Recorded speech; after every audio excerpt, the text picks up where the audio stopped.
All right. Thank you for joining us here on Bitcoin Study Sessions. This is Grant. That is David R. Sampson. David R. Sampson is a Canadian-American evolutionary anthropologist. He is an associate professor of biological anthropology at the University of Toronto, Mississauga.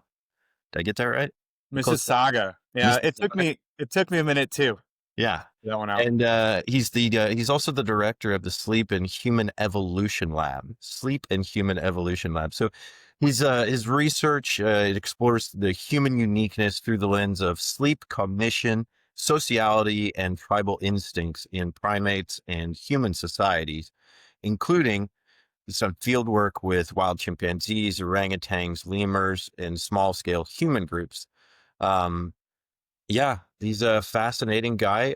We are acquainted with him through my time at the network school, because David went to Balaji Srinivasan's network school and gave, to my knowledge, the most popular talk that's ever been given there. And we connected over that because he wrote this best-selling book called Our Tribal Future, which we reviewed on the podcast. And now we are blessed to be able to have a conversation with David as well. So, David, thank you for joining us. We really appreciate it.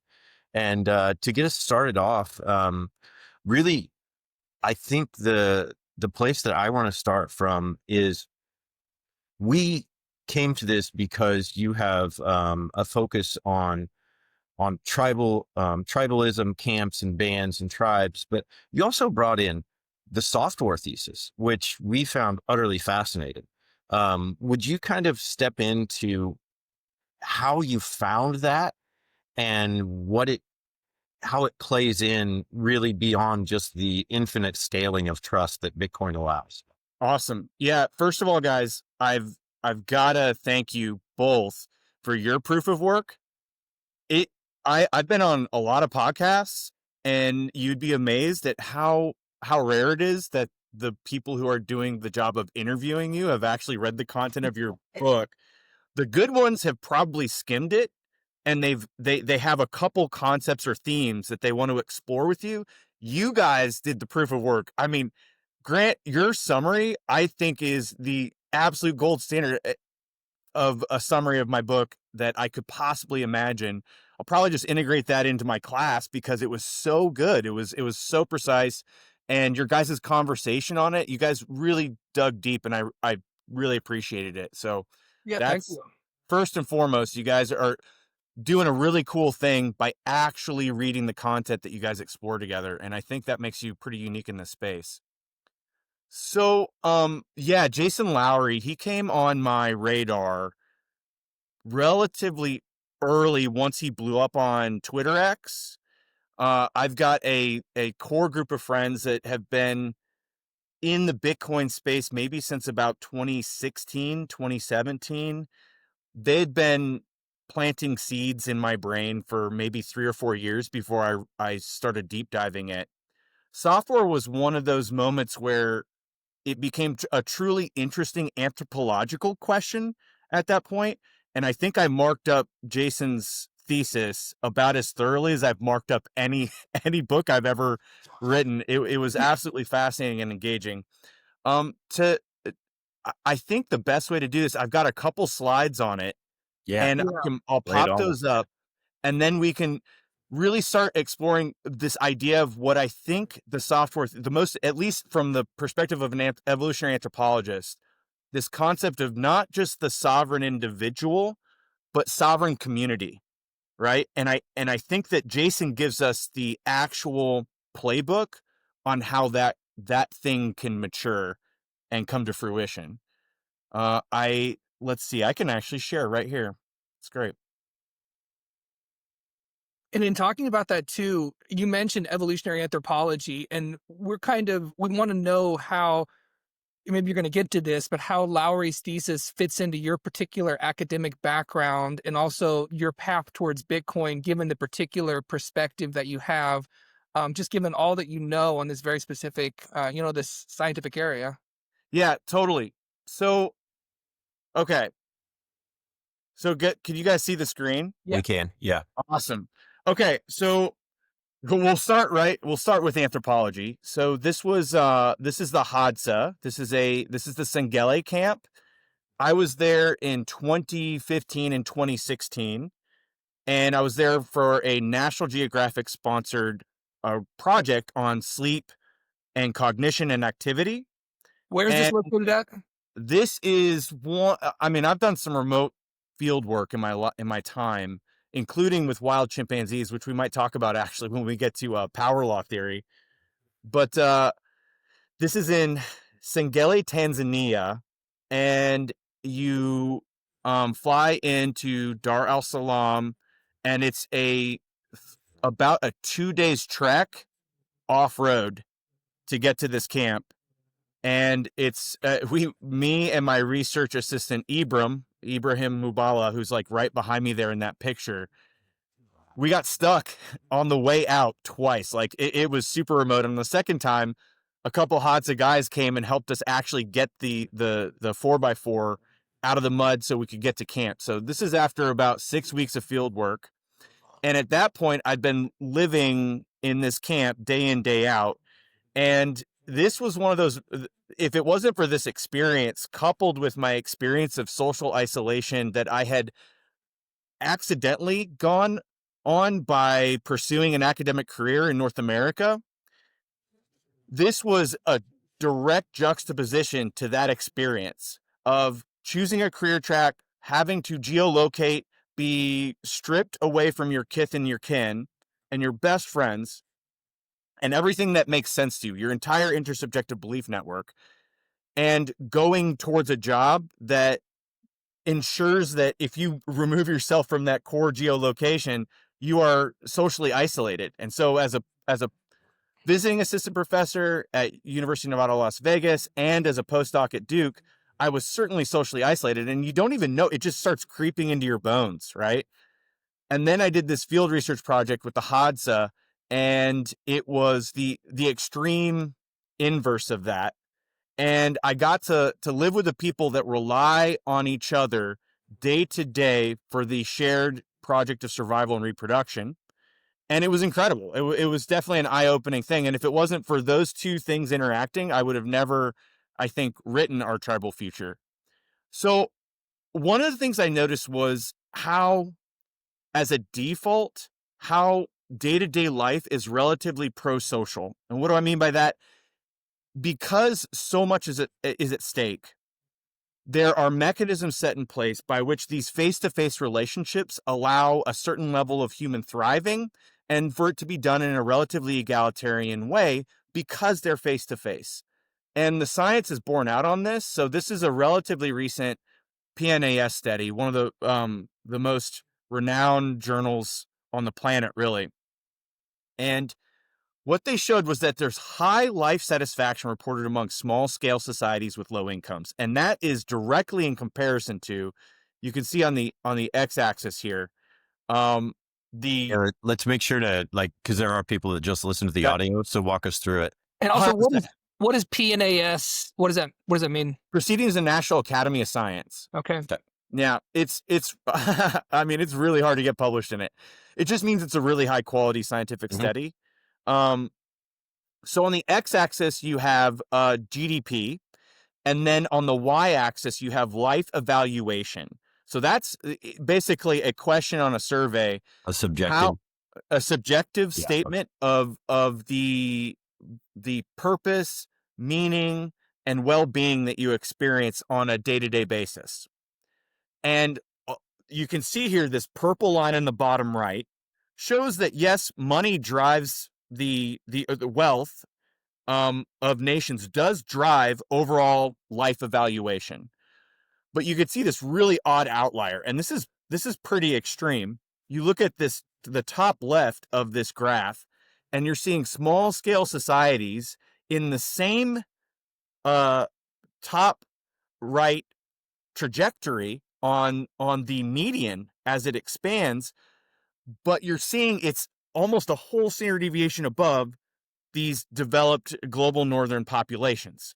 Yeah. So for people that are just listening, what he's talking about is basically there are small scale societies that are reporting a level of I guess, satisfaction and contentment with life that is equal to the people of larger nations, where people who make 50 looks like about between $50 and $100 per capita Yeah. are just as happy as people that make $100,000 per capita. Yeah. So, Yeah. So three orders of magnitude difference. That's a great summary, Lucas. And so we're on the same page here, a small scale society is one that isn't engaged in the modern economy. So the way that you make your living is by actually searching out your calories, or growing them in some cases. So it just means that you're not engaged in the modern large scale post-industrial system. Yep. And this usually means you're off the beaten path, and it usually means your community sizes are relatively small. At most, probably villages of 150, which is, as you guys know, because you read the book, is about band level. So think of, like, if we're to scale this back to the Hadza have about 30 to 40 individuals in their camp. And it looks like this number's been pretty stable since early human evolution. If you look at the archaeological sites, the paleoanthropological record, it's probably about the campsites that they look at the refuse, the amount of bones. They can estimate probably between 25 and 30 adults at these campsites. So that's a very stable number for our genus throughout its evolutionary history. And the thing is, what this slide is showing is that all things being equal, if you are given autonomy and the capacity to make your decisions at a local level with people that you know and have a ledger of record of repeated interaction with, you don't need immense amounts of wealth to be happy. In fact, all things being equal, you're more happy. Now, this begs the question, why is it that we no longer are able to dwell in a construct, in a social network that obviously seems to have some sort of well-being enhancing component to it? And so this slide right here, I think, is super important, because we get bogged down. We get really bogged down because of the tribe drive, because of coalitionary cognition. We get bogged down in politics very easily. We're very easily triggered by some very basic core drives.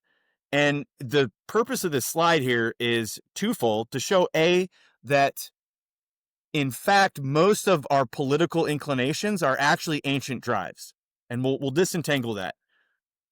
But also that there is a reason why we know it's very difficult for us to just go off into our own group and hang out and do something local. And that's because since 10,000 years ago, we have the agrarian supertribe as an innovation. As soon as you had 10,000 years ago to where groups of people that had tamed genes of animals and plants could then build surpluses of them. And those surpluses are really juicy, energetic targets for other groups. And so what manifested was this basically post-agrarian super tribal construct. Because if you could command the kinetic energy of a organized group of males of fighting age, you could gobble up these little stacks of energy all over the map. So now we're leading into Softwar. This is now we're leading directly into Softwar. Okay, but I want to just make sure that so for the people listening, and so what we've got, this slide is there's 4 squares, 2 on top, 2 on bottom, equal size, and they are labeled on top authoritarian agrarian supertribe. This is what David has been talking about. On the bottom is libertarian, in parentheses, Paleolithic autonomy. So that would be, I assume, the opposite of the agrarian supertribe. And then on the left, you have Paleolithic CPP. What does CPP stand for? That is central place provisioning. And so, okay, so this is communism. This is communism, man. Okay. But here's where it gets. So I'm gonna go ahead and finish it up. And then and then on the right you've got Paleolithic anti-freeloader. So this would be the merit based, I guess. where it's like, this is mine, you didn't earn it, you can't have it. Yep. And then overlaying those 4 squares are 2 concentric circles, which I assume represent camp and band, but I'm not quite sure. Yeah, that's just saying, where are you in the Oh, quad, okay. Place right? yourself Like there. how extreme are you in one or the other? You could take any society and you could place them on this quadrant. It would be a much Gotcha. better picture, overall descriptive picture, than just the left or right, which we seem to obsess about. But it's a little bit more complicated than that. So yes, I love how the left, being Paleolithic central place provisioning, that's where this, if you're in the Hadza camp and you hunt successfully, say a zebra, which happened when I was out there. I was out there with, there's a couple things that have to happen. You have to bring the meat back, and it is cut up and distributed by the women. They'll process it, and then the elders get what's called a peme meat. They get a special meat, Uh-huh. and then it's distributed relatively egalitarian amongst the group. Now, this is where the instinct for communism occurs, but the trick is this really only works face to face, right? Explain egalitarian for people that don't know what big words mean. Yeah, egalitarian means that there is no hierarchy of dominance or coercion that is overt. So it's basically given out kind of equally. That's yeah, relatively equally. It's very much everyone is each other's, everyone is each other's social safety net, effectively. Gotcha. Now, on the other hand, the inverse of that is the right. And it means that, okay, you're engaging in this contract where if a hunter's successful, they're going to bring back the meat and you're going to get a cut. But if you don't in turn share, that is grounds for excommunication, right? Because you're freeloading on the largesse of others. Uh-huh. So here we have it. We have the modern right and the modern left. Both are ancient drives that have been finely tuned over million years of human evolution. And we confuse these things because of the scaling issue, the scaling problem, right? And so on the south here, in the bottom of the axis, the libertarian axis, you can see here, this is basically the extreme social norm of autonomy. In a small scale camp, you cannot boss people around. Uh-huh. They're like the Hadza, they're one of the most autonomous people I've ever met in my life. You can't tell anybody to do anything, and if you do, you're probably going to get the opposite result that you want. It really is an opt-in system. Everything's an opt-in system.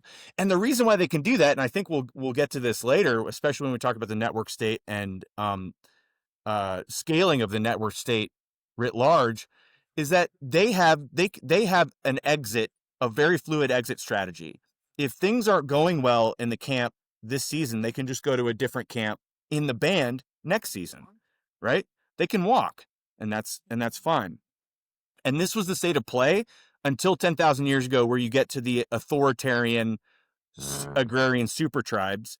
And that's why Jason Lowery's thesis hit me like a bolt of lightning effectively, because what you've got with Softwar is a mechanism by which these small scale societies can now begin defending against the trajectory of the past 10,000 years, which has been agrarian supertribes, which has been in its modern instantiation, it's been the nation state. Nation states. Yeah. Nation state. Exactly.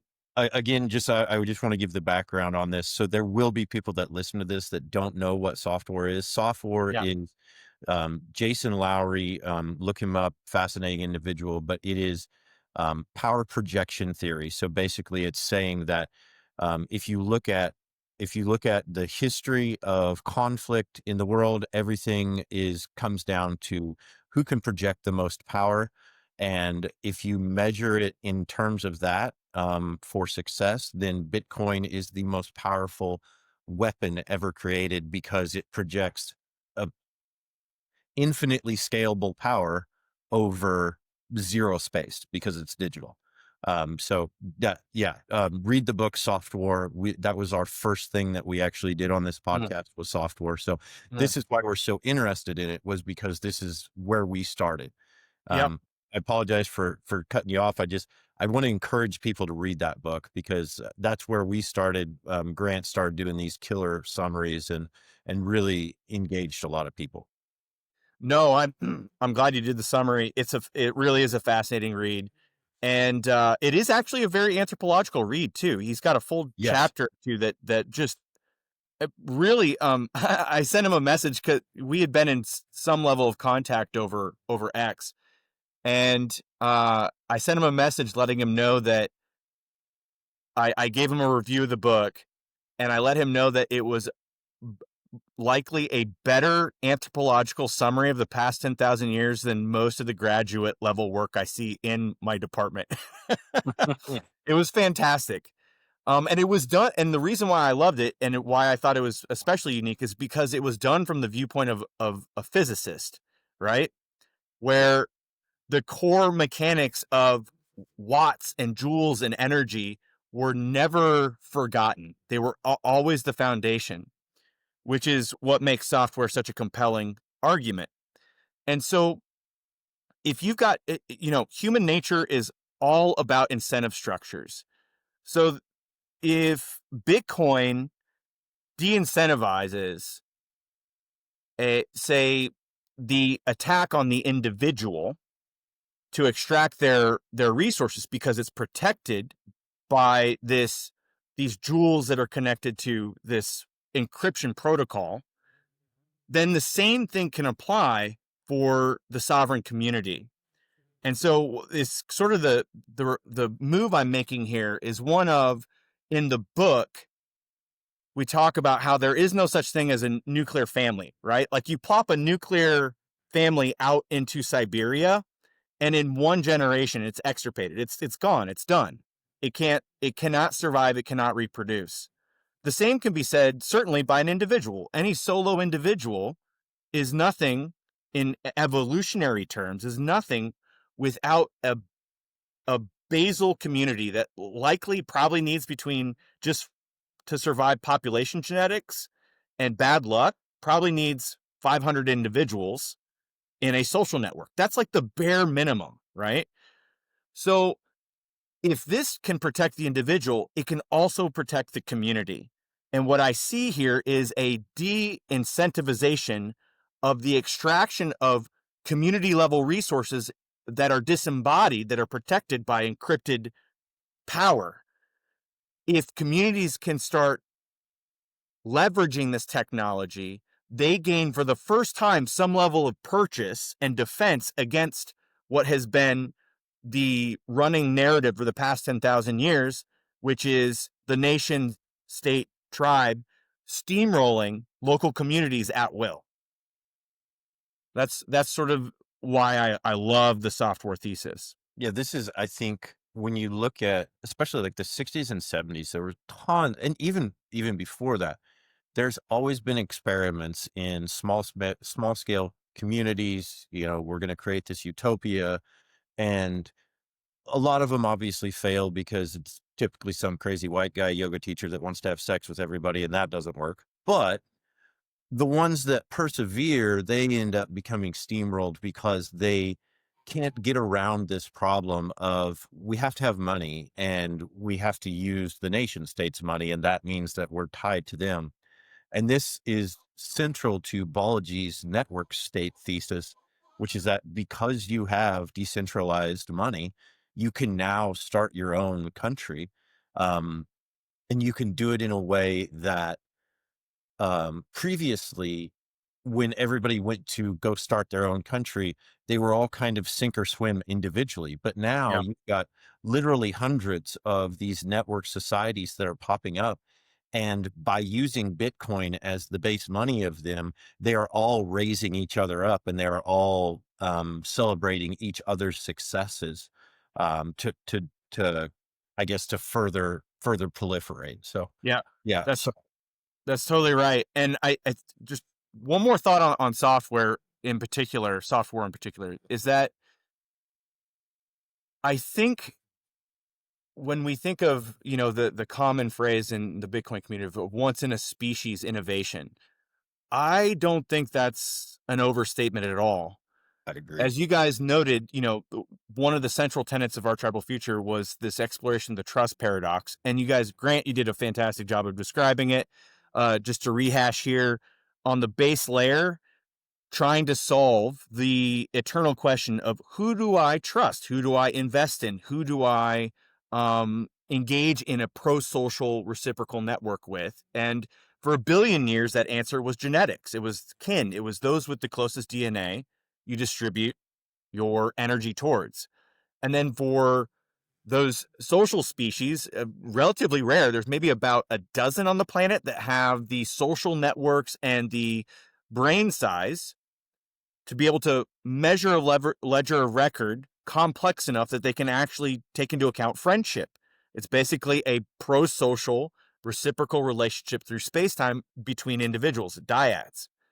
And then the most recent innovation was tribes 300,000 years ago. You have intersubjective belief networks leveraging symbols as a kind of like secret passcode to be able to say, if this individual, despite the fact that I've never met them, if this individual is emitting this signal, then I can bootstrap cooperation with them.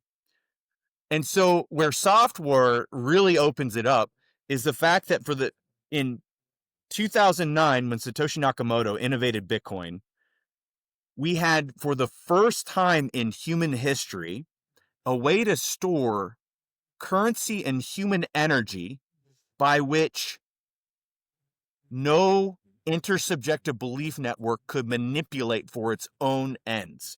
And that had never been the case for the entirety of the human condition beforehand. And so I really do think it's, if it's not Bitcoin, the concept itself is at Pandora's box is open. And I have every faith, for a lot of reasons, that it's likely going to be Bitcoin.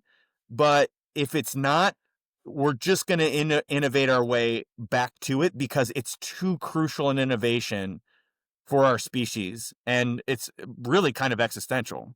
And in the terms that you use here to tie together all of the evolutionary history, when we move from genetics to friends in this pyramid, you talk about a ledger of social relations. Then when you get above that to the tribal level, you begin talking about tribal tokens. And it's interesting, this language, this vocab of ledgers and tokens leading us up to Bitcoin, which is itself a ledger that nobody can corrupt, which nobody can manipulate. And so just to tile that together what does tile that together is the notion of being able to trust that when you give value, you receive value back, what solves the problem of trust. And so we need a ledger to account for that. Or like, how does money fit into this evolutionary history and how does it culminate in Bitcoin? You kind of described that already, but just to use that terminology of ledgers and tokens leading us up to Bitcoin. Yeah. So what I see it as is basically a cryptographically protected concentric circle, right? Without this ledger that is incorruptible, you're reducing the likelihood that groups are going to be able to cooperate amongst themselves, despite the fact that they're strangers. And so this is sort of, to me, this is a prerequisite innovation to our species actually making it through the 21st century. If we don't nail this now, I think it reduces the probabilistic likelihood of our species survival. I agree. Yeah. It's because the precipice of AI. I think AI without Bitcoin destroys humanity because you can just run amok and there's no limiting factor. Absolutely. That's where the God Kings, all of a sudden, when you can't even negotiate with the God Kings because the God Kings are some sort of misaligned artificial intelligence, that's when you're really in trouble. So you have to have a way to seal the back door such that the God Kings that control the protocol cannot do whatever they want with it, because an AI would have every advantage in that scenario, especially since they're intrinsically code. right? So they're intrinsically going to be able to manipulate this at a scale that no human, the worst intentioned human, could potentially use for its own gain. That's why Bitcoin is like the ultimate defensive system for disembodied information, which is to Lowery's thesis, is more and more as we evolve technologically as a species, more and more of the things that we prize are disembodied. They're out there, they're digital. And so that's the fact that this is coming online right now is absolutely crucial and essential. Is And that and for the sovereign community itself, more and more of the things that the sovereign community needs to survive is disembodied. It's digital. More the resources that you can accumulate such that you can actually empower your sovereign community in the real world is disembodied. So Bitcoin really allows that protective thicker wall, that proof of work encrypted thicker wall, cell wall, such that the community within can survive. And that's been the story since cellular life and evolved 1.5 billion years ago. It's like you've got cell A, you've got cell B. If cell A has a larger, thicker cell wall, the cost of attack is higher. Yeah. And so predators in environment, they obey the laws of physics too. Am I going to spend more joules per second trying to pop this cell wall open, or going to take the easier target every time, 1 out of 1? Like they're going to take the easier target. All a cell wall is just the analogy of what we've been doing ever since. It's a fortress, it's a state, and now hopefully it's a network. I'll be damned. I want to so I want to set Grant up to ask a question, but before I do that, I want to give him a verbal high five because I'm just sitting here basking in what I think is the brilliance of connecting the ledgers and tokens of tribes with the ledger of tokens that is Bitcoin. That's really artful. Well, and I think that's really cool. what I just wonder, like, you talk about an increasing disembodiment in our current age, our willingness to accept value that is disembodied. That brings us back to the friendship level of accounting for our relations with others, right? Because the ledger we had at the friendship level is a disembodied ledger of prior interactions. Maybe it's embodied in some sense. I don't know. I mean, what do you think about that?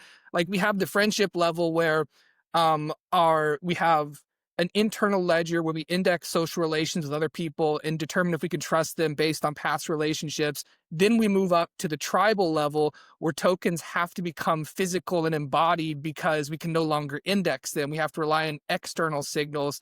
And then Bitcoin brings us back to disembodiment, the internal ledger, or an external ledger, but that is digital and disembodied. I don't know if that makes sense. Are these ledgers like, are we returning to the friendship level, but allowing friendship with people who aren't friends through a disembodied ledger? Yeah.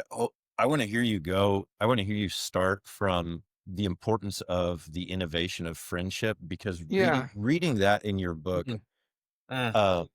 as a result of reading that, I reached out to all of the guys from my band. Like when I took off and started traveling the world, I had, I'd kind of left that behind. And you had a line in there, you talk about the honor group of friends. That's, it's like 5 people. And there's a line in there about how like these people, there's a case to be made that they are actually irreplaceable, that you get these 5 and you don't get more. You don't get to move on and find more. And so, if you can kind of address Grant's question, but also sort of start from the top down of like the importance of, and you mentioned it before, but the importance of the innovation of friendship, because you listed off friendship, tribes, and Bitcoin basically as like once in a species type innovations. Yeah. Well, just thinking about what Grant just said and then riding into what you were asking there, Lucas, I actually think, Grant, I'm going to push back a little bit. Maybe there's a poetic metaphor to be made, but the one thing about friendship is that, to Lucas's point here, it is irreplaceable. And once you get to the tribal level, you're really, you're piercing the bubble of human computational capacity. Okay. And it's the limitations on human computational capacity that make a face-to-face relationship potentially irreplaceable. And so I think Bitcoin, it's the perfection of how to scale trust infinitely, right? As to where friendship is almost the perfection of how to embody trust Yeah. in the meat space, Right. within the limits of human computational capacity. And so I think those things are both, they're both very distinct, but in a perfect world, all four levels, if imagine Right. imagine a world where you have a majority of humanity's societies where that base layer is satisfied. So you have strong kin networks that are intergenerational. You have the wisdom of the elders. You have the meaning and purpose driven stimuli of children around you, right? So you've got this Paleolithic camp thing. You have that base layer of genetics. You also have deep honor group friendships that are built over not just a few interactions, but over a lifetime, right? Of a ledger of record that at the end of your life, you prize above almost all other things because it's so beautiful and majestic. And it required so much time to create. And then if you've got if those things are healthy, right? The likelihood that your tribe, your coalition of these communities that are connected together, the likelihood that that is a good thing and a healthy thing, maybe net positive for human well-being and flourishing versus net negative, is much, much higher. And Bitcoin just protects all this. It's like the protocol that allows all of it to come full circle from the base layer on up. It's like a positive feedback loop. Yeah. And speaking of circles, I mean, is this the basis of the concentric circle moral theory where you can privilege that genetic base layer and the friendship groups that you have over the more distant types of groups, as long as you don't do it to the extent that you begin to harm those groups? And then a Bitcoin then is going to enable a healthy interaction through these different levels so that we don't harm others through our use of, I guess, bad ledgers in one sense. Yeah, no, totally. It's interesting because when you were talking about this previously, Grant, you mentioned something about, utilitarian philosophy not being your bag. Yeah, right. And I totally agree. It's the challenge of writing a book, right? Where you're trying to make an argument in multiple philosophical and scientific ways, so you can reach the greatest audience possible. And it just so happens that Peter Singer's Expanding Circle was one of the Mhm. most influential books on the evolution of ethics since the 1980s. Like it was the one, right? So I myself am more deontological, more principle based ethics Mhm. myself. That's and consequentialist even, but framing it in a utilitarian argument, I felt was a nice exercise. And yes, this is exactly that. It's instead of the concentric circle itself, it's the cryptographically protected concentric circle, right? So like it's proof of work protected concentric circle, which I think is what we've got to get towards as a species. So proof of work protected concentric circle, are you imagining the proof of work occurring metaphorically at different levels in different ways? Or are you talking like literally the proof I, of work of Bitcoin? yeah, I think both work, right? I think it works as a metaphor, and it works as literally what needs to happen to ensure that groups can actually exercise the principles of a face-to-face relationship without interference from some top-down system. Yeah. Are you how, are you perceived as crazy if you bring up Jason Lowery's Softwar thesis in academic circles, mainstream academic circles of evolutionary anthropology, or just has no one heard of it? Like, what's the reception, I guess, of that? Oh man, Grant, it's too new. I mean, even Bitcoin itself, um, I think it's too novel a concept right now for mainstream academia for it to be something that is like addressed by a majority of the thinkers in the space. I've met a few, but it is something like Jason Lowery's thesis. I think it will be decades before it's appreciated at the scale that it likely should deserve to be appreciated at. Yeah. And Bitcoin is here's another thing. You know, uh, I'll choose my words thoughtfully here, but academia is an institution that we'll say it's an old institution. It's an established institution, and it's benefited a lot, and it's been cultivated and it's grown a lot from the state system. It is dependent in many sort of critical ways on the state system. So it makes sense that it wouldn't be sort of opening Bitcoin or network state theory with open arms, in so much that it's those things are not so much a threat, but they are the off ramps to the old Right. systems. Yeah. And so it makes sense that a lot of people would simply dismiss it without a lot of thought in academia. Is the story you tell where the trust paradox is kind of one of the drivers of human evolution, especially considering that we're social species, is that much kind of a traditionally accepted evolutionary anthropological perspective that the problem of trust is core to how we've developed these different genetics, friendship, tribe as ways to keep surviving in the face of that, or to resolve that paradox, that problem? Is that much traditional story, or It's so a lot of people have thought about, I would say, altruism, the evolution of altruism. It's a major area of research in evolutionary anthropology. I took a lot of that base research and then tried to make a compelling narrative from it.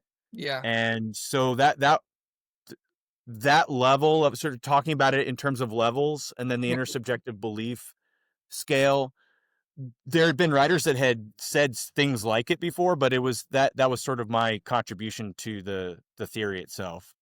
I got just got one more question just Yeah. to talk about software a bit more. A key part of that for Jason Lowery is his description of abstract power hierarchies, the Mm, point at which I think we scale to the tribal level, and then we're able to have the God King who can control people in this authoritarian way through maybe what you call the tyranny of the cousins, but a way that they can exercise power that's not kinetic through almost a sort of symbolic mind control of the population. I mean, is yeah. that present at mind, Lowry's description of the abstract power-based hierarchy, to the extent that you could discuss in the context of what you're talking about? Could you maybe rephrase that for me? Just give me another Yeah, pass. so Yeah. Lowry has this idea that there are abstract power-based hierarchies Yeah. that we evolved to a certain point where people begin to use abstract power instead of kinetic power. Mhm. But the abstract power is always to a certain extent at the mercy of the kinetic power. Um, but the abstract power is scalable more Yeah. quickly, Yeah. and so it kind of outstrips the kinetic power, and we get these For sure. god kings who can then organize vast societies around an ideology that people kind of subjugate themselves to because they believe themselves to fit into some sort of divine hierarchy or something like that. Maybe that's just a description of ideology in the context of your book that occurs at the tribal level. Yeah. No. Okay. So I don't think it's any accident that 300,000 years ago is when we see the first paleoanthropological evidence for the tribe drive scaling across our species. That's when anatomically modern humans come on the scene. Incidentally, it's when we first see the paleoanthropological evidence for us trading with thems.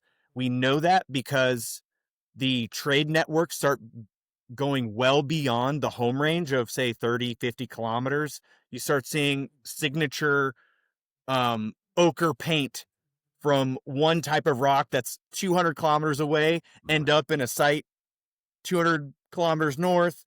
So there's definitely an us versus them network. And that's when you start to see what you're talking about, I think, at scale. So when I think of the abstract power hierarchies, I think around 300,000 years ago, this is when you had enough symbolic capacity as Homo sapiens to begin really leveraging this for survival and reproduction output. So remember we had cell A and we had cell B, right? Just simple adaptation. Cell A has a little bit of a thicker wall. Let's run with that same analogy. You have camp or band or tribe A, and you have camp, band, or tribe B. And because of natural selection, you have in camp A predisposition. This is oversimplifying it, but you have a predisposition for, say, like a God gene or a spirit gene, something like this. Something that gives them a little bit more of an inclination to wield the symbolic in a way that coordinates the atoms in the cell Yeah. in a way that maximizes control and predictability in its environment. And so imagine what happens once that capacity reaches critical mass in tribe A, and then it collides with tribe B. The adaptive benefits for tribe A being able to wield the abstract to coordinate human behavior is so obvious, especially if you rob that capacity in one group of otherwise equally powered humans. One is like, a rugby team that showed up for practice and they've been doing it for a week. The other is like the All Blacks pulling off the haka before and like sending, shivers of terror in their opponents, because all the haka is this like execution of extreme coordination as power force projection, right? And when I see the power of, say, religion or ideology to co-opt symbols at this level, it really is at what you're getting at. It's this almost this deterrent power projection. It's saying these are the watts that we can summon as force projection for our coalition. You better not fuck with us. Yeah. And I think it's around 300,000 years ago, at the advent of not only the coalitionary cognition of the tribe, but of anatomically modern humans, where you start seeing the complexity of cultures verging to the point where by the time 10,000 years ago rolls onto the scene and you get these stacks of calories everywhere being, coalesced by these different groups, all the things that you need, all the culture and all the biological adaptations that you need to just start dominating and creating empire, all that raw material's there, just waiting to be extracted by use of symbolic and kinetic energy. Yeah. To organize and minimize entropy and therefore be able to impart greater directed power upon anything outside. Yeah. And so this is a question I actually have for you guys. So I wonder a lot about spirituality and about religion.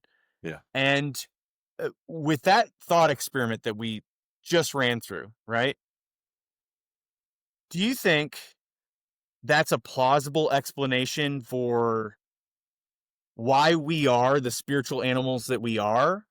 Or do you think there has to be, something else? So the question, as I understand it, is there an evolutionary reason why we're religious instead of a metaphysical reason why we're religious? Is it just the story of we evolved the capacity to be religious because it enables us to bind us together and makes us a stronger tribe to defeat other tribes, and so those types of tribes tend to survive, proliferate their genes?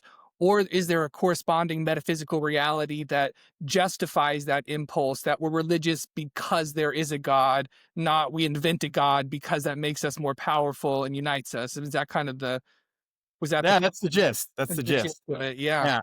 Yeah, that's a big question. I was like, Lucas, go first so he can. Yeah. I don't think they're mutually exclusive. I think there are evolutionary benefits to aligning behind religion. Just like you said, like it, it brings people together. It gets them effectively, just from a grand scale, it minimizes entropy and it directs power and it directs energy towards a purpose. But from the metaphysical side, anybody who's touched psychedelics is going to tell you that there's something bigger. And you don't even have to do that, meditation and, even certain forms of vigorous exercise and fasting, you know, like there is, for people who seek it by challenging, for people who seek it by being courageous enough to put themselves in a situation that may allow them, you know, whether that courage is to not eat for 8 days, or that courage is to sit in silence for 11, or that courage is to run 60 miles, or that courage is to take 6 grams of psilocybin. Um, any of those things, if you're brave enough to do that, or if you're desperate enough to do that, if you're hurt enough spiritually that you seek relief, that you're willing to go down those paths, um, then I think that you are encountered with something that is greater than what appears in front of your eyes on a daily basis. Yeah, I don't think that they're mutually exclusive. I think that one probably exists because of the other. Uh, Mm. but yeah, like I said, like I think anybody who's touched psychedelics is gonna tell you that there's something bigger than me. Mhm. So I don't know. Yeah, that would be my answer. I don't think you even have to touch psychedelics. I think anybody who is human recognizes at some point that they have a subjective viewpoint upon the world that is not reducible to any other fact about the world. This is Thomas Nagel's idea in his essay, What It Is to Be a Bat, something like that, that there is a specific type of bat like experience that is inaccessible to humans. But Mm. the obverse to that is like every human's point of view is sui generis, is unique to them. It's not replicable in terms of mathematics or any sort of way because it's qualitative rather than quantitative. Humans bring a qualitative perception of the world to the world. And I just Mhm. think that like the fire of consciousness, wherever that lights in evolutionary history, that's the religious moment, even though like the formalization of tribes as religions is like a Mm. sociological fact. That qualitative fact of the birth of consciousness, wherever that occurs, that's the divine moment. And I think Oh, we stimulate that with like psychedelics now because that like makes the subjective into this monistic experience where everything is united, like unites our subjectivity with an objectivity. And so we bring the divine and Yeah, collapse it into oneness. ourselves. Yeah, a oneness, right? mhm. But that's yeah. No, that is gorgeous, guys. This is super well put. You got to And answer the question Yeah, too, though. we So want to hear I your thoughts too. hey, um there's a ton of overlap in our perspective actually. And it's interesting because this was something I could not wait to talk about when I was watching you guys sort of attempt to disentangle perhaps where my starting assumptions were. Like in a book like Our Tribal Future, you kind of have to bring the scientific reductionist to yeah, the table when you're writing about this stuff. But you guys, you caught the breadcrumbs when I think Grant, you were like, yeah, he talks about psilocybin a little bit.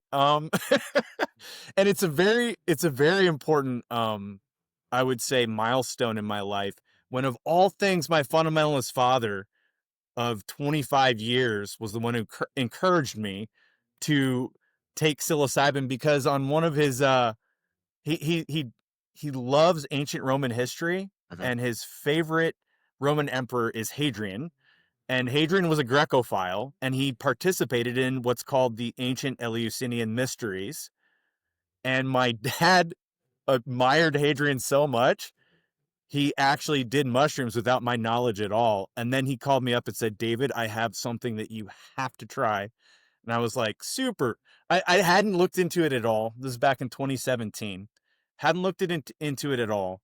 And this is when I got my job at the University of Toronto. I was like, oh, this is a perfect milestone. There's a turning of the page, you know? Mhm. I think I'm gonna give this a shot, especially after looking at all the John Hopkins studies that showed so many psychological benefits. And so I took that 5 grams and without going into extreme detail, it obliterated my scientific reductionism. That's for sure.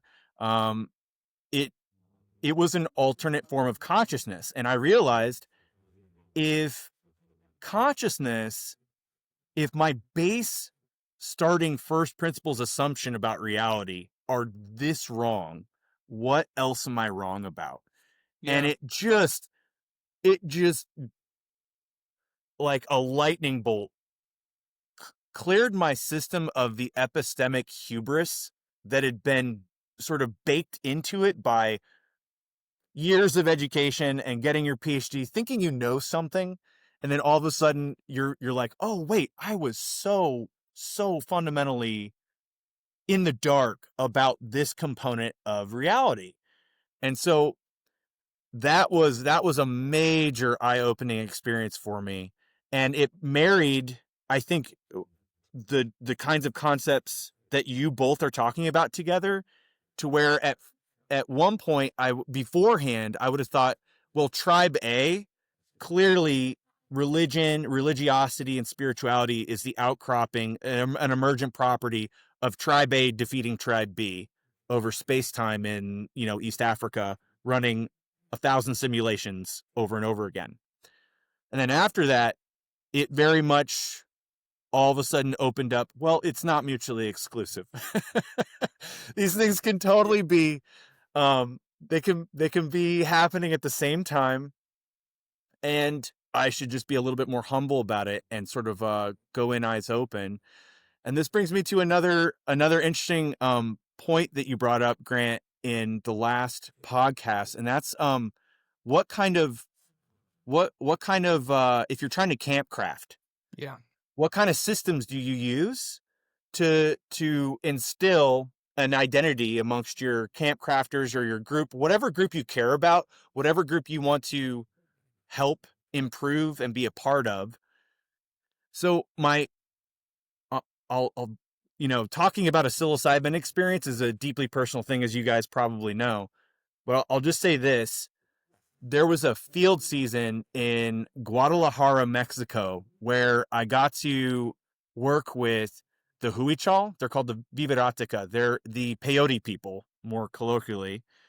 And I mean, you go up and I had just had my first experience, and you go up into this super high altitude drive, eight it was like an 8-hour drive from Mexico City through cartel country to get up there, because that's where these people survived. You survive whenever you had Spanish come in, and any indigenous people that weren't conquered immediately go up.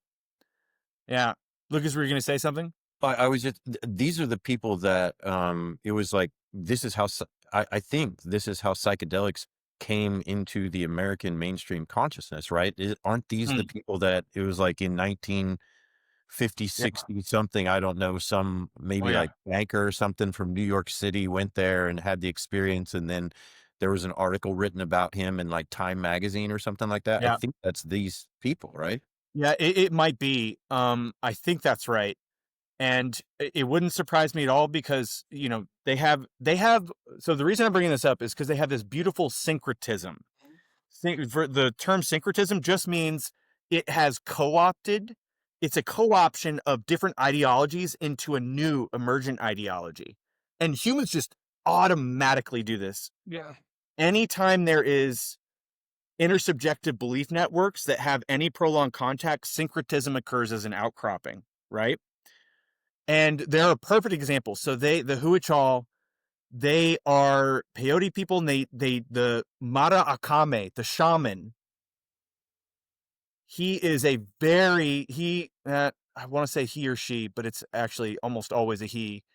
He is a very important component of their day-to-day camp life, but even more so as a sort of a kind of community aligner. When somebody's going through a major change in their life, or if they've done something wrong, the way they make amends is they go on the peyote deer hunt. And so you go with the Marakame. It's usually a group of 8 to 12, and it's a 40-mile hike through the desert. At the very end, you shoot an arrow symbolically, because there's no more deer there. But back in the day, it was a deer hunt. But they shoot the arrow into the peyote, they gather it, and then they all take peyote around the fire. everyone's vision is sort of like whatever. It doesn't have much spiritual weight, but the vision of the Marakame is sort of interpretive of what the group needs to do to like get better, right? And so this was the culture I'd been around for a while, and one of the artifacts I took back with me was the God's Eye, and it's a cross. It's straight up a Christian cross, but it's got little points of different colored cloth on the tips of the cross, and then in the center it's diamonds, concentric diamonds that have different meanings. So like the Tatevari, the grandfather fire, meaning wherever you have the grandfather fire, your home. And so it means that a Huichol can summon their home anytime they make a grandfather fire. And then there's light and dark and other elements that encircle the center of this cross. I got one of these just because I thought it was really, really cool. And then I find myself a few years later in the Chihuahuan Desert with two of my honor group, and I'm, 6 grams of psilocybin in. I'm literally surfing the desert at this point, and I'd held the God's Eye in my left hand from the very beginning. I just don't know why. It was just sort of like something I was compelled to do. I felt like there was a deep meaning and resonance to this item. And at a peak moment, it just beams up right in front of me, and I felt like this beam of energy smoke me into the ground, and I hit the ground. And I just heard the main one question that I'd been trying to figure out is like, how do I communicate the message of the tribe drive to help fulfill people's lives? How do I communicate camp crafting? Like, how do you do that? How do you use what's the magic incantation to help people realize what that is? And I just heard in my mind, like I was on the ground, totally prostrate, and it was, service is not slavery. It's beauty. And to this day, that item, the reason I bring this up, Grant, this item like holds it is one of my most precious items. Whenever I'm writing, it's right there beaming on me, right? And that I've integrated into a lot of the rituals that our camp has together. And that is what I mean by syncretism being a very powerful way, especially in the context of co-creation. Yeah. So it's not just me like coming up with a ritual, it's a co-creation, right? And that act of co-creation invests people's identity into the ritual itself, and it has this really massive leveraging component to it psychologically. Yeah, that idea of syncretism really does address one of the, not a concern, but just one of the things as Lucas and I were talking to, that I brought up, that it can seem like a pillaging of other traditions to just draw strange and esoteric symbols from them, as if the very fact that they were esoteric and exotic was some way going to make us richer.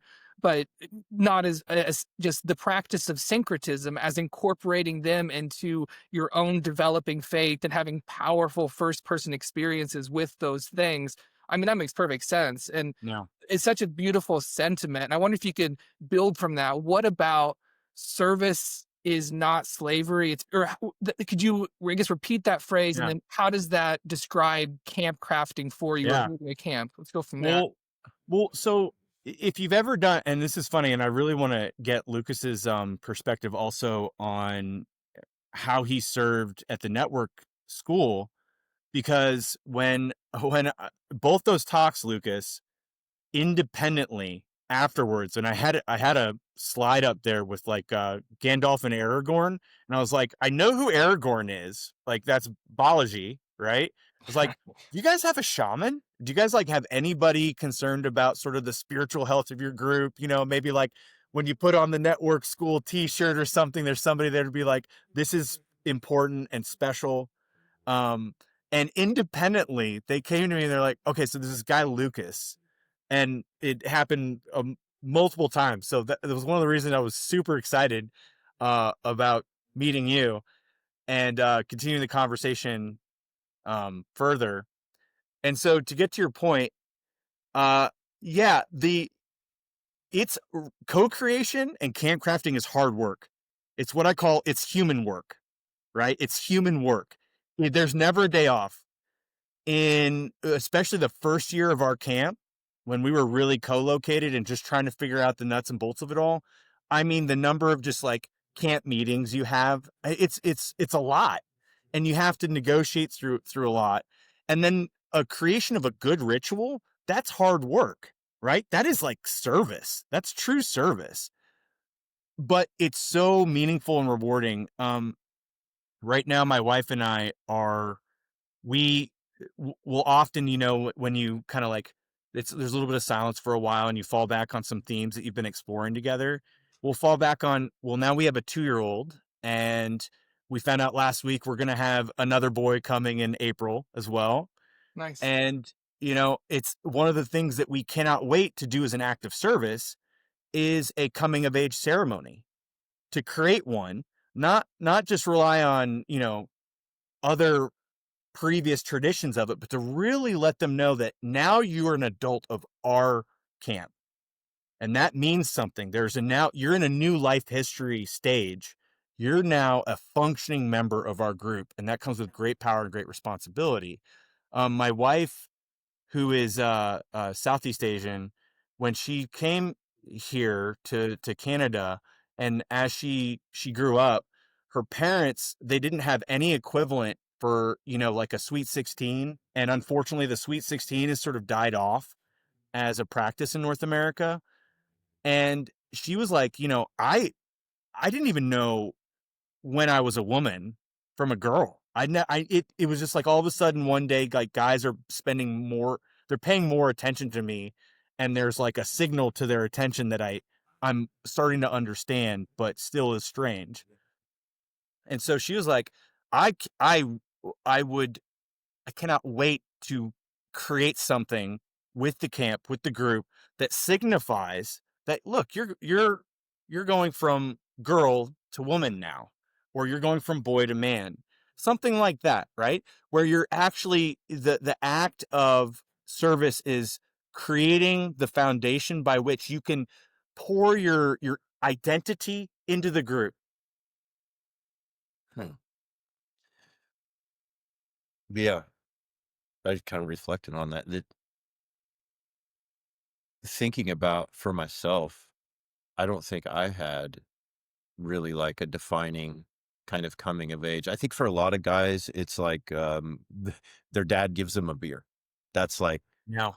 okay, you can drink with me now. Now we're equals. That wasn't mine.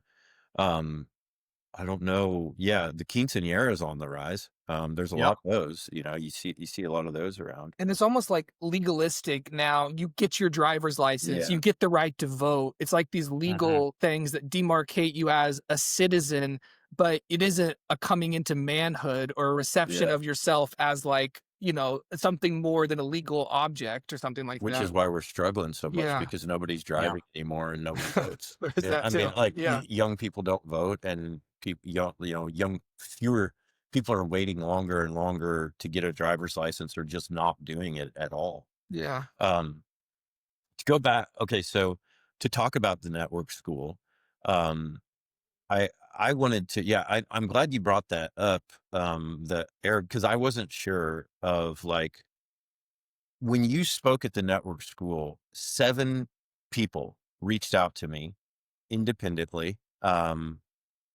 Jake and Juba and Monasa and Jackson, and I can't remember who else, but all of these individuals, and they all said the exact same thing about the shaman. And I was really, obviously really honored. That's a really, it just like, when you were talking about it just now, I got chills just thinking about those people. Yeah. Um, but I hadn't understood any of the other roles. So you're talking about Gandalf and Aragon. I think. Yeah, So Aragorn. Yeah. are there other?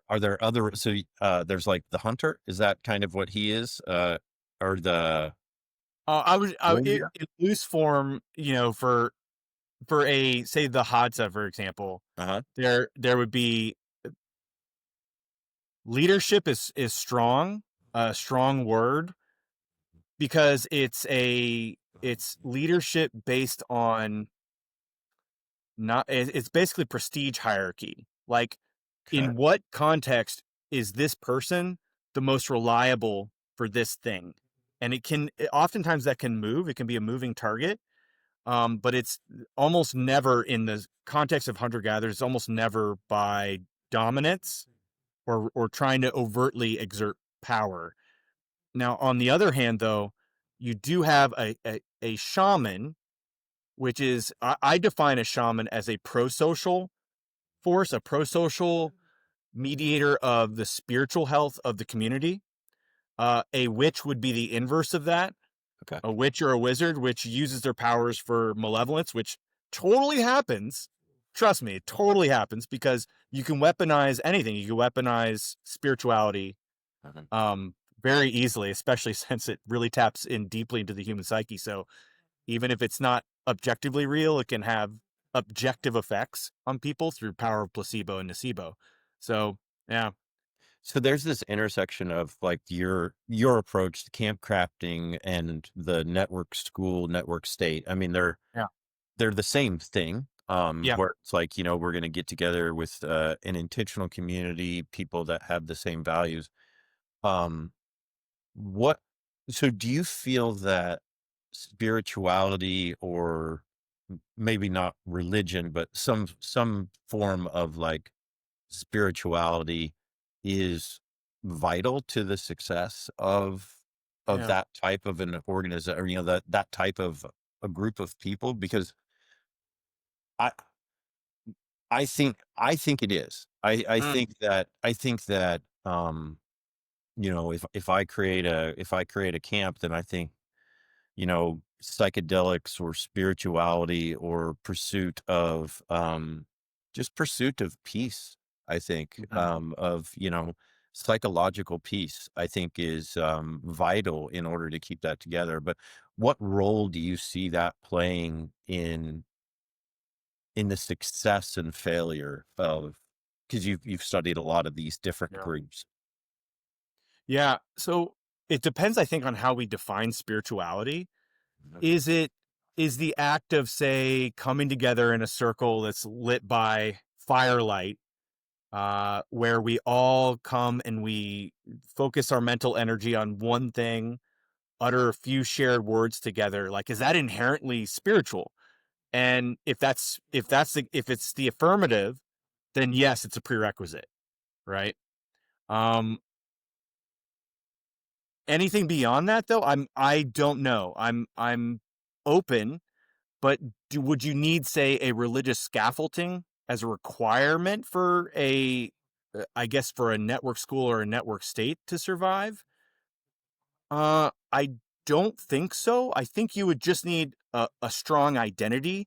But here's where it gets really hard to disentangle: is a lot of the ways that you make a strong identity rely on things that are inherently have been ways that you communicate spirituality. So a ritual is like a standard, it's a way to standardize the norms and the sacred uh symbols of your group across the population. That you have to have. You won't have a good thriving group without that. So when I think about this in the context of the network school, it doesn't have to be, mass on Sunday. Mhm. It can be something pretty modest. I love the fact that the network school is boiled down into very simple, sacred values: the learn, burn, earn, right? So simple, so easy to communicate. Those are the values that we adhere to. And at least one of them can be done and levered communally. This is something that Jackson and I talked about at some length. The fact that you've got the burn component, physically doing hard things with a group of strangers will bring you closer to them. What if you can just introduce a little ritual to it, right? Like, now we're doing, you create a spiritual scaffolding to some of these events, then you're on to something. Where I think it could probably benefit the most is as far as, and I don't know when you went, Lucas, but when I was there, there was about 250 people in that month's cohort. Mhm. Okay. And you've got sort of like a two tiers. You've got the long termers, and then the people who are like experimenting and floating in, maybe floating in and out, right? And so I think that thinking back on it after I've had some time to reflect, the moment that you go from someone who's bouncing in to a long termer, I think that's a super important and crucial decision to like say, oh, I'm actually gonna invest some of myself into this project, this network school, potentially network state project.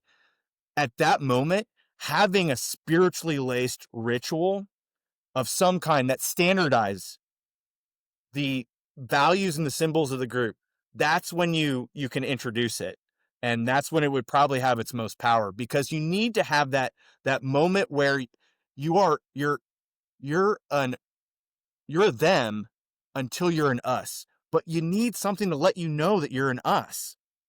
And oftentimes what that ends up manifesting as is something very, very spiritual, to your point. Yeah. So I was there, I at the beginning of V2, so March 1, and then I left like 6 days before you got there. Um, Oh man, no way.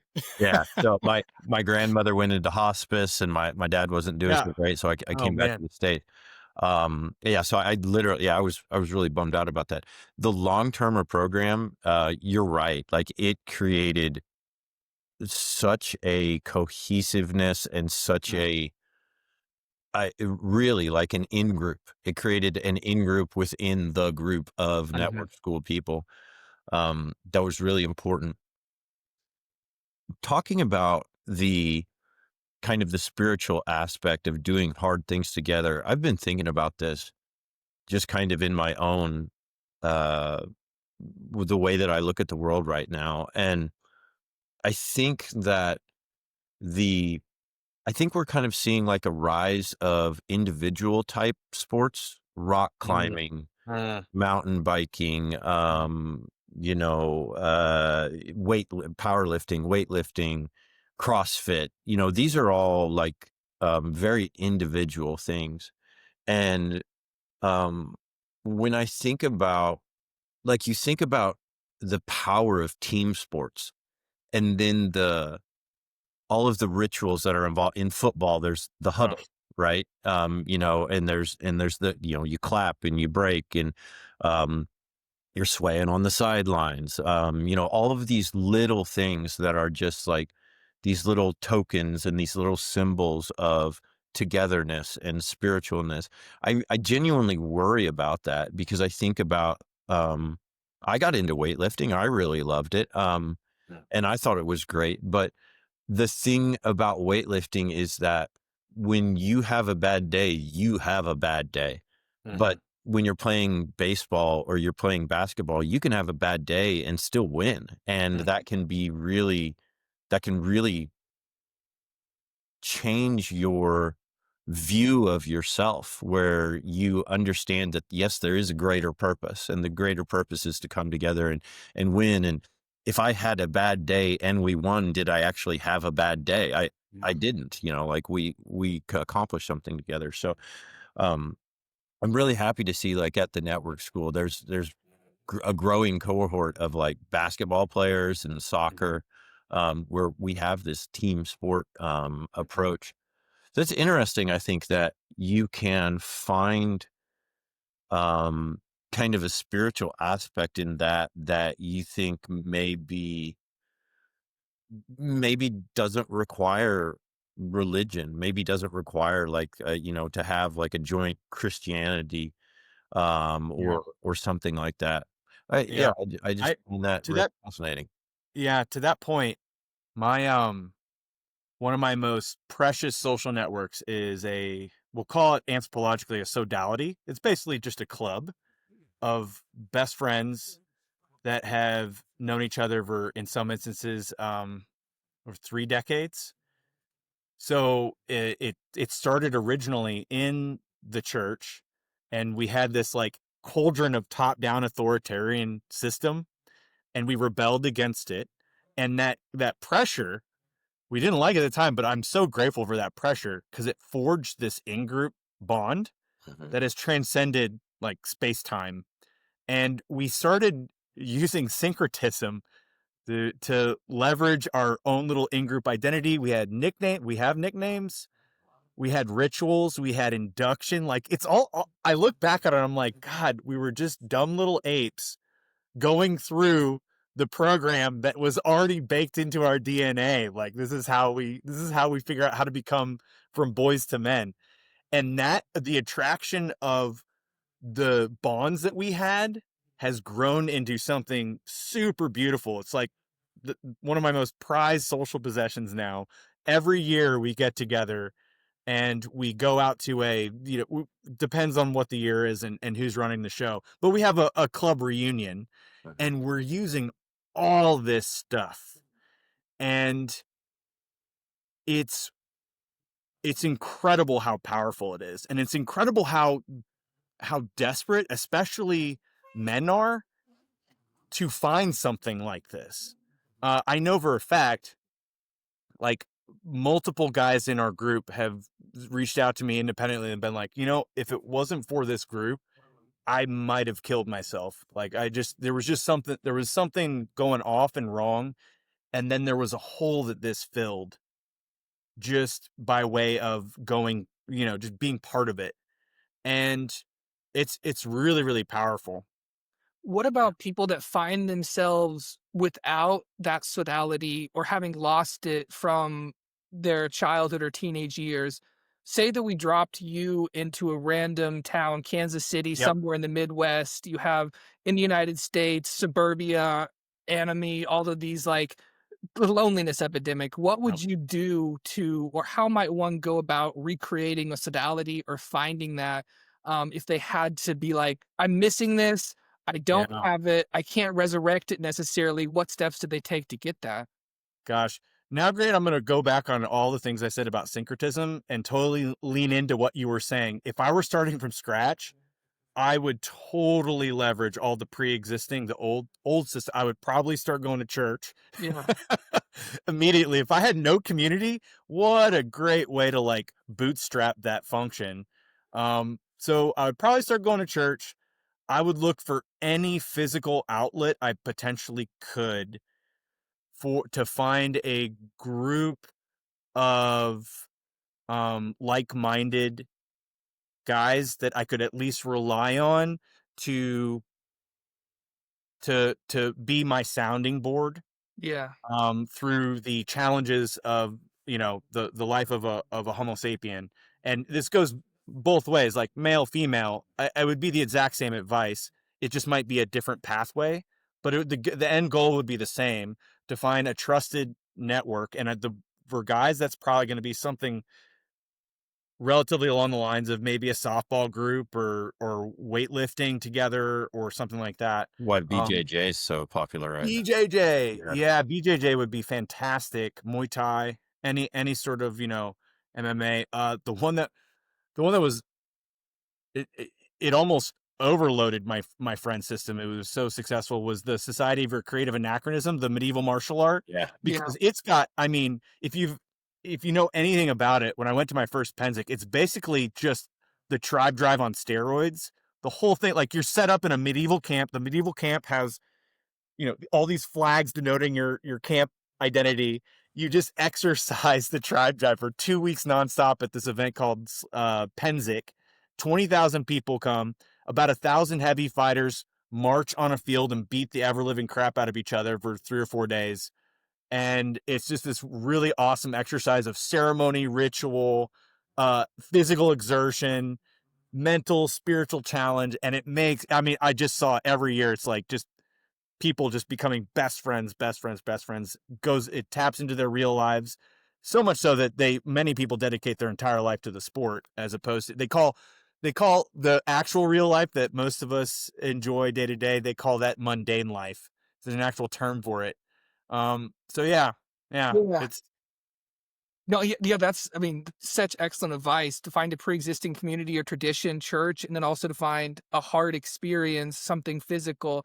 As you were saying that, I was thinking about another type of community that maybe some of our listeners, we Bitcoin study sessions, we're Bitcoiners, a lot of us, and Hmm. that in itself is kind of an ideology now, and it's something that if you are a Bitcoiner for a certain amount of time, people have passed through certain stages. They maybe have had what, like the shitcoiner stage where they weren't focused, they didn't understand Bitcoin, so they lost money gambling on different types of tokens.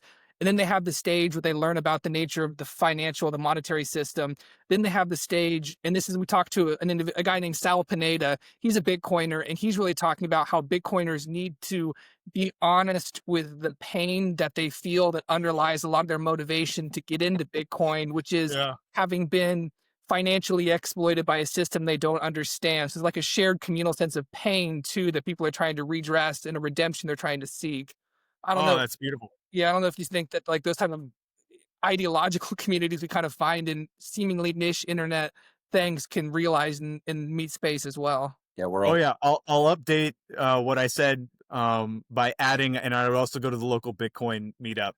The most the for real one of the things that I personally took away from going to the network school for that, it was 3 days, 3 day period, 4 day, 3 night, and it was the number of authentic, deep conversations I had was it's an order of magnitude more than my day to day, and going to a place where those conversations should be had daily. yeah. It was incredible, and I got and I struggle with it because I'm like, how much of it was our tribal Yeah. ideological alignment that made us already predisposed to cooperating with each other? Would a communist feel the same way going to a communist party meetup, right? They probably do. They probably get the same dopaminergic, oh my God, these Homo sapiens think exactly the way I think. That's all this is, right? It's just tapping into the same root subsystem, just looking for community at the Yeah. end of the day. But there was another thing. This brings up a really good topic, guys, and I wanted to explore this. Lucas, you said something that blew my mind at the end of the last, or at the very beginning of the last podcast. You said that the experience of reading the book, it got you to redefine or reconsider your identity as a Bitcoiner, Yeah. which was so profound. I like slapped my wife's leg. I was like, oh my God, that's incredible. And I struggle with this one a lot. Like in my Bitcoiner chat with my boys, I'm like, guys, remember, because when number goes up, it's like, Yeah. apes beating chests, it's like, oh, this is awesome. And it's like, guys, we're I'm here to be the friendly reminder that because we're actually enjoying identifying as Bitcoiners, our ability to see veridical truth is compromised. And so one of the best ways you can improve your purchase on reality is to remove the identity structure from the thing you're trying to do analysis on, which is fascinating because Lucas, that move, right, in and of itself, that move of de-identifying as a Bitcoiner, which I have effectively done with all ideologies in my life because I find it unuseful. So I don't, if my feet were held to the fire, I don't personally identify as a Bitcoiner because then I know my capacity to measure what's going on is reduced. But God, do I love the space, and I love people. I love the people who've been thinking in this space, right? So do you think then, how, how do you feel about that decision? Yeah. And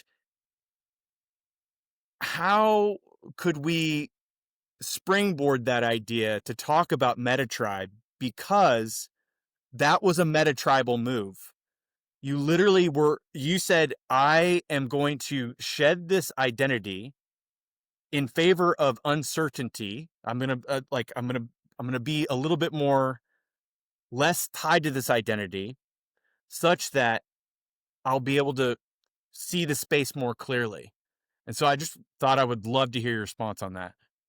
So I think that letting go of being a Bitcoiner and embracing being a truth seeker is Mm, is maybe the proper perspective, much like letting go of um being a Christian and instead embracing someone who is pursuing love mm, mhm, might be kind of the right or kind of a useful thing to do.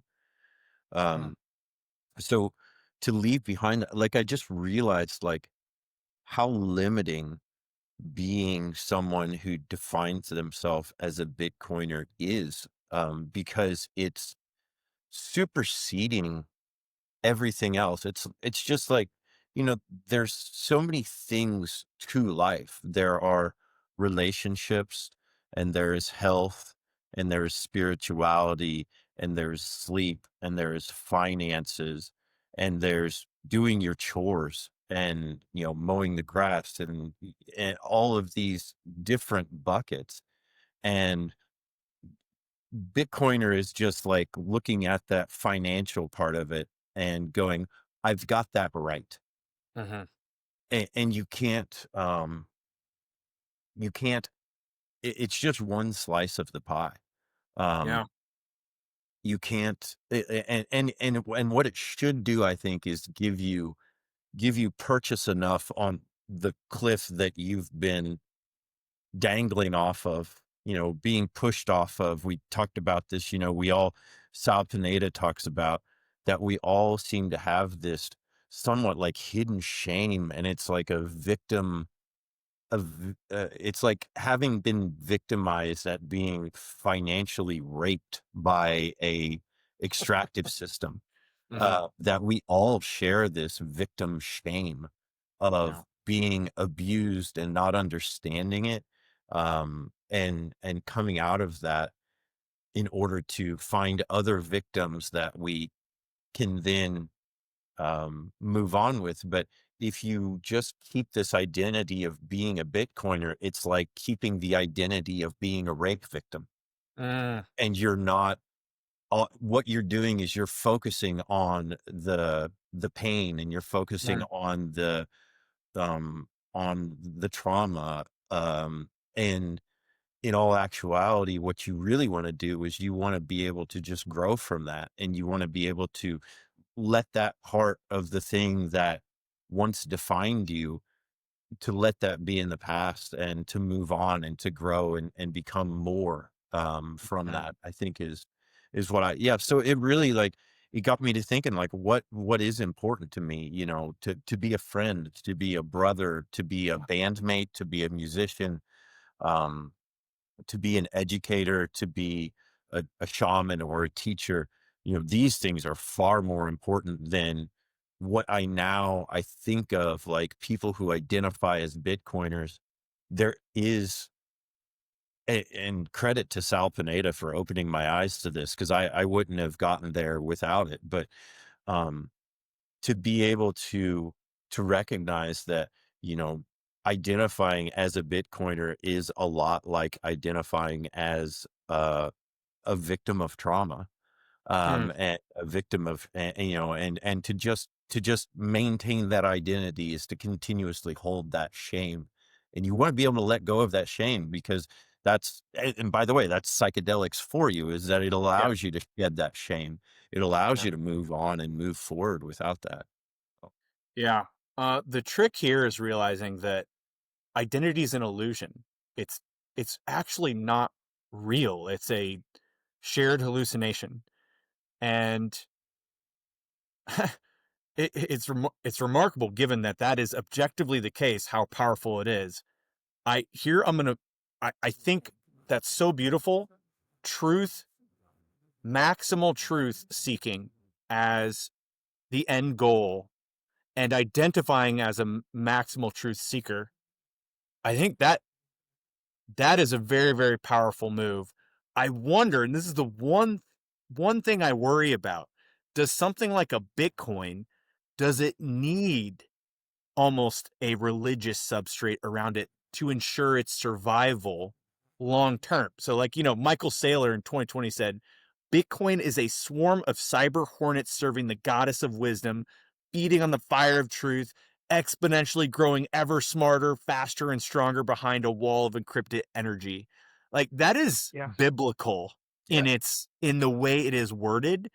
And that's the kind of thing that if you get like a cluster of Homo sapiens buying into that to the level that they think, which is so, the story of Satoshi Nakamoto is compelling in and of itself. There's this, Right. it's messianic in turn. It very easily used in that framing. That's how you get like stable oxide mining being sent into space and ensure that Bitcoin, survives the heat death of the universe. You need people that believe in it so much that they're willing to put everything on the line for it. So in a way, I'm like, I'm wondering, oh, maybe do we use the tribe drive to bootstrap Bitcoin's survival odds? Yeah. It's something I struggle with. Or do we just go for maximal truth seeking? It enables so much, Yeah. the theological component, that the theological Bitcoin path is really fascinating. And if you listen to Michael Saylor's interview with Jordan Peterson, he goes deeper into that, and really kind of talks more about his spiritual side, obviously without compromising his ability to communicate with people who don't align with that. And it's like in our conversation with Natalie Smolinski, she's an anthropologist as well. She wrote an essay towards an anthropology of money. He also is deeply embedded in the study of the sacred from an anthropological perspective. And maybe it's not Bitcoin, it's any sort of monetary system is based on the transfer of value through time. And it kind of goes back to these ancient notions of sacrifice. And like Smolinski does a really good job of talking about this. I couldn't offhand recount her theory or her discussion of maybe how, again, value transfer itself, value preservation might have really deep roots in notions like sacrifice that are inherently religious. So it's not just that Bitcoin needs to bootstrap through a theological phase of conviction, but that any sort of monetization is going to require us to transfer our beliefs from one thing of value to another thing having value. And that's going to require, again, a belief system that's really relies on a notion of the sacred or something like that. Yeah. David, so you asked me this question about, kind of disintegrating my belief as a Bitcoiner in order to accept something of a larger identity, and then you wipe clean the idea that I have an identity, right? That it's this shared hallucination. There were some questions that I had, just like, this is more like small scale, but like at a camp level. And you can talk specifically about your camp, or you can talk kind of in the general theme. I had questions about like, what direction do we take, or is there like a what role does alcohol play? What role does physical fitness play?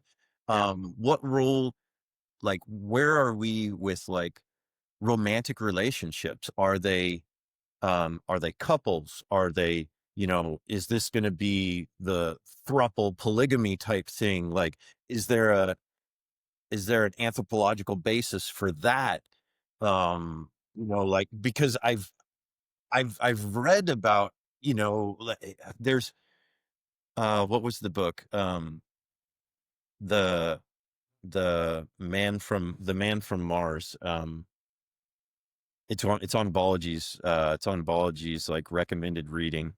But anyways, like, the guy comes from Mars and he teaches all the people the Martian ways, and then he becomes Stranger in a Strange Land. Yeah, Stranger in a Strange Land. Yep. Right. Yep. So you read that book, and like, he basically ends up turning everything into an orgy. Yeah. And they When was that book written? It was 1960. Things were happening, dude. Were happening. They outlawed psychedelics. Yeah, for sure. They were having too much of an impact. And then we got shitty music and ugly cars. Yeah. Lucas, you're hitting on topics that could each independently be explored in other podcasts. I'll try and hit my best thoughts on each of them. The alcohol thing, it's interesting you brought that up. It's one that, as somebody who grew up at least during my core developmental years in Greater Appalachia, Southern Indiana. The alcohol culture there is very strong, and so we like as a the way I've landed on it now, because I love a good whiskey, I love a good beer, and I've always found that these things enhance prosociality until they don't, right? And uh where I've landed on that is alcohol is great to use perhaps in as a ritual signifier of something that important that has happened. Not to use as a crutch or as a medication, but like Lucas Grant, we meet each other in meat space, right? Uh, the act of us pouring a pint into the glass, sitting face to face, there is some sort of almost sacred bubble Yeah. that is wrapping around us. Now we're in a circle of trust. Now we can take the mundane universe that is all around us and all the things that have been distracted us, and maybe we can just engage in each other totally non-distracted for a while. It's incidentally why I love cigars as well. You light that cigar and it's like a 45-minute timer Yeah. of whoever your interlocutor is.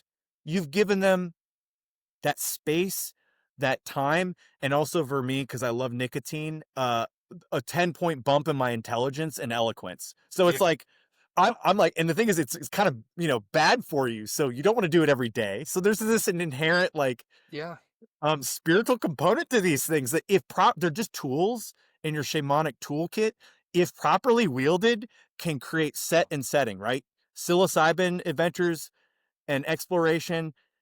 If you're a shaman that is trying to create a good psilocybin experience, the two things you have to take into account are the set and the setting, right? The setting, the environment is going to dictate, be the cues by which the new state of consciousness is going to go on its exploration.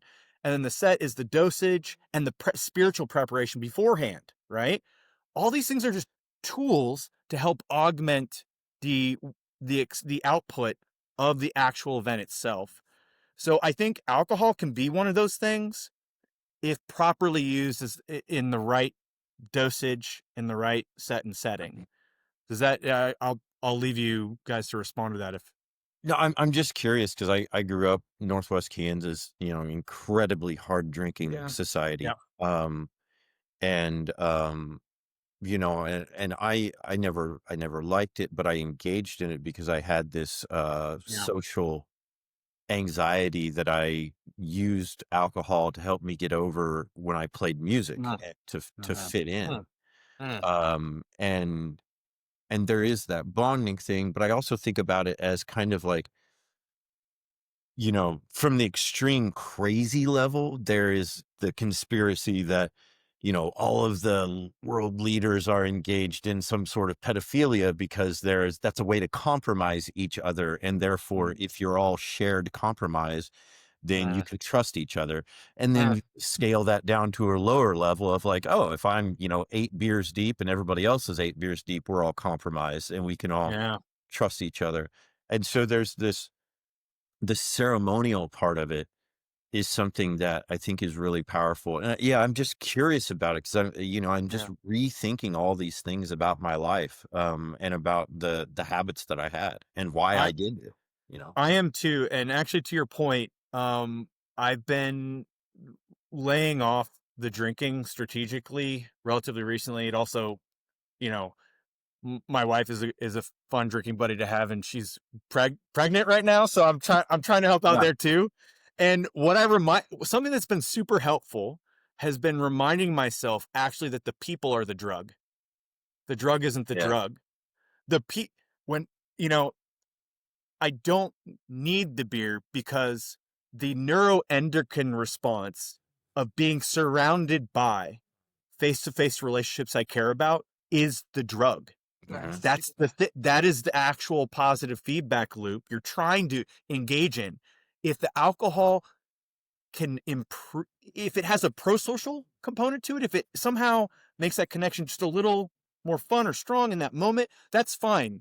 But it can also do just as much to distract. Yeah. So just what is we always have to take into account, what is our goal? Why are we doing it? Because the people are the drug. That's been very helpful for me, as I've been trying to, you know, modulate as a tool more and more as I grow older. There's such a strong I just there's such a strong connection to shame Yeah. and to the drug, be it alcohol or psychedelics or whatever, that allows you to be silly without shame, to be Yeah. fun, to be open and be vulnerable without shame. Mhm. Um, and you know, we,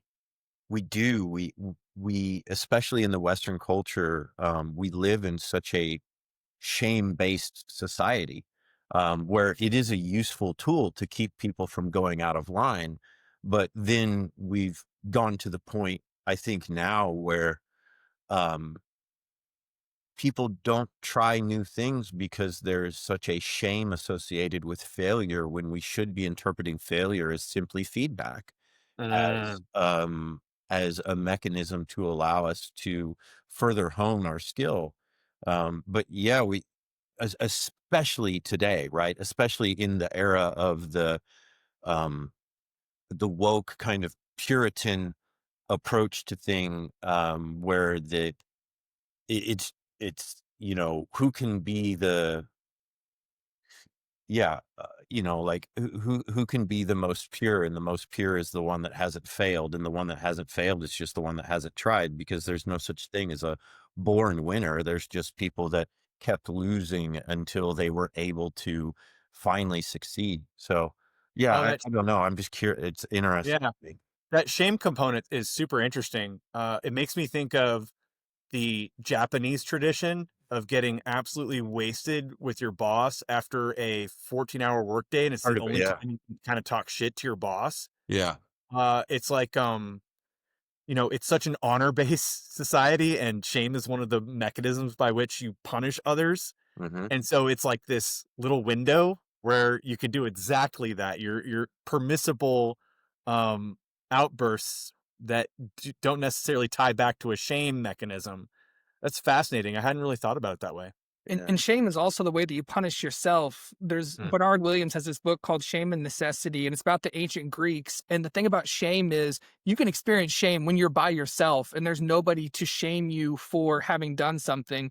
And he ties that to identity. Like Yeah. shame is a compromised identity. When you don't act in conformance with the identity that you want to have, you experience shame. And so Mm. it goes to this ability to metacognitively shed an identity that's not helping you, that you're feeling shame when you don't act in accordance with. If you could have the ability to leap over that shame to the identity that's causing you, that is the source of shame because you're not complying with it, and say, that's not, the truth is not in line with that. I want to get rid of that. To maybe like that consideration, like you did, of maybe I'm not a Bitcoiner. And so I don't have to feel shame if I don't like the shame I'm holding on to, I can let go in relation to that identity or something like that. Oh, that's great, Grant. That makes me think of I've been reading the child development literature a lot. A lot of it is the pro-social execution of identity. So, just imagine your kid, 6 or 7, he shoplifts or something, steals a candy. It's like, are you do you identify as a thief? Are you a thief? Like, you use identity as a way to be like, oh no, that's not my identity. And by the reinforcing of a clear delineation of what the identity is with something that's Nice. positive versus negative ensures that likely antisocial behavior is reduced in the future. Nice. Yeah. Yeah. Power of shared hallucinations. That's it. The power of shared hallucinations. Speaking of Yeah. this shared hallucination, though, I know your drinking buddy is outside right now with your kid, giving you the space to talk here. And we said 2 hours. And we're a little bit over the 2 hour Some- mark. So I Yeah. just wanted to be mindful of that, I guess. And if there's anything else that like you wanted to talk about that we didn't, or if you wanted, I don't know, just wanted to not not cause an Okay. incident with your family, guys. So Uh-huh. No, I'm very appreciative of that, Grant. The physical stuff and the pair bonding stuff is actually super rich. Let me pass that really quickly with some thoughts, and then we'll end with a slide about, there's one slide I wanted to pop up about what is evidence. and how I Wow. perceive that, because Good. that ended up being such a juicy part of your Yeah. guys' conversation at the end of the last podcast. So the physical stuff, to your question, Lucas, for me personally and for our honor group, absolutely crucial. It's our kind of our church, you know.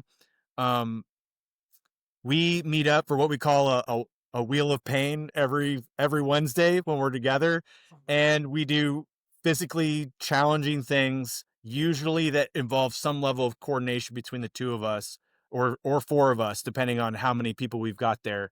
And it is a sacred space. We do these guys who are in my honor group, they're also participants of this medieval martial art. So we do like katas, essentially. We go through our forms, our medieval sword forms, before and after, as a ritual to open and close. Then we go out and slam some Mexican and have a couple beers. So it is That's great. truly crucial. So and the thing is, in the norms that we hold very sacred are the concepts of, we need to be strong to each other. If you're weak, not only are you weak to yourself, but you're a weak chain in our honor group that makes you a weak foundation by which to build anything worth building. And so we very much use those framings and those terms, and we do it, as bombastically as we can, because it's fun and it drives the point home. So physicality is definitely something that I think is a powerful driver of group bonding and coordination. The pair bond thing, I'll just say this, because this could actually be, I had a lot of questions about this at the network school, actually. I'll just say this. If you look at, say, the hunter-gatherer literature, something along the lines of slight polygyny is probably what we would call classic, like a typical pattern. So say you're a hunter in the Hadza tribe, right? Most males throughout their lifetime will have something like 1.2 wives. And this is expressed kind of like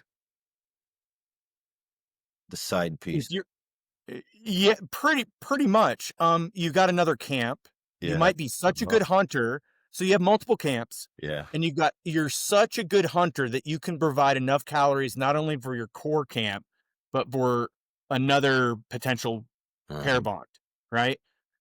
And that's in the hunter-gatherer literature, that is somewhat typical, a generalizable pattern, but it gets pretty wild. And when it gets wild, it's always into response to extreme ecologies. So for example, you can have the reverse, where you have multiple husbands per female. It happens, but it's like 0.02% of the time of all the cultures that have ever been measured, you might get this. And it's when the land is so hard to work and calories are so scarce that you actually need two typically actually related brothers, blood brothers, as the husband to till enough agriculture to be able to survive. So it really is ecologically dependent, and it's relatively clear to me that marriage as a construct has been one of those innovations, like large scale religions in and of itself, a way that once you're scaling the challenges of lots of dense population living on top of each other, you have to solve for certain problems. And one of those problems is stability. If you have an extreme mismatch of high-powered males dominating with all potential reproductive mates, that's the grounds for an incredibly unstable society. In the same way that what you see monotheism as a very clear post effect compensation for having over 1 million people in the same area.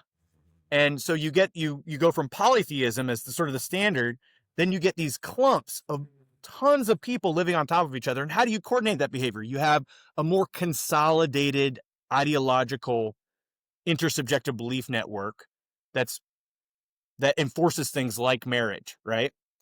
So where does that bring us with the camp? I don't know, sort of dealer's choice, but realize being mindful of your ecology, right?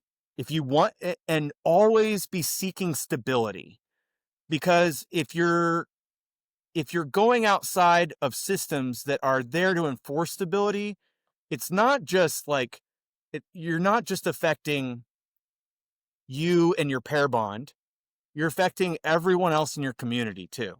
Yeah. And that can be a very powerful glue, all things being equal. Like, I think maybe, the marriage and divorce rate might be a little bit different if we had stronger communities, just as an organic outcropping of not wanting to let other people down and keeping a stable construct. So that's my one passing thought on that.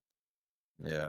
Yesterday I was listening to Brett Weinstein talk about the rise of activism, and he traced it back to the sexual revolution, the advent of birth control and abortions, which allowed people to put off childbearing. It allowed people to put off marriage, and they still had all of that energy that previously would have been directed towards building family and building a marriage. Um, and instead, as he says, take all that mama bear energy and put it into climate or transgenderism or something like this, where it typically leans very liberal because it is that mama bear energy, and and then females lean more on that side. It's just kind of fascinating to think about, like, um, how kind of playing with our biology by toying with these little innovations can have a wide scale effect on the stability of a society. So yeah. Yeah. And I Oh think yeah. about Pavel Durov, like the Yeah. Telegram guy. He's got like 103 children or something like that. And Mm. Musk has like a dozen. So, um, Well, these he's got nothing on Genghis Khan. right. His Yeah, genetics are signature. So they've mapped out 15% of Southeast Asia is a descendant of Genghis Khan. yeah, That is 15% of 1 billion people.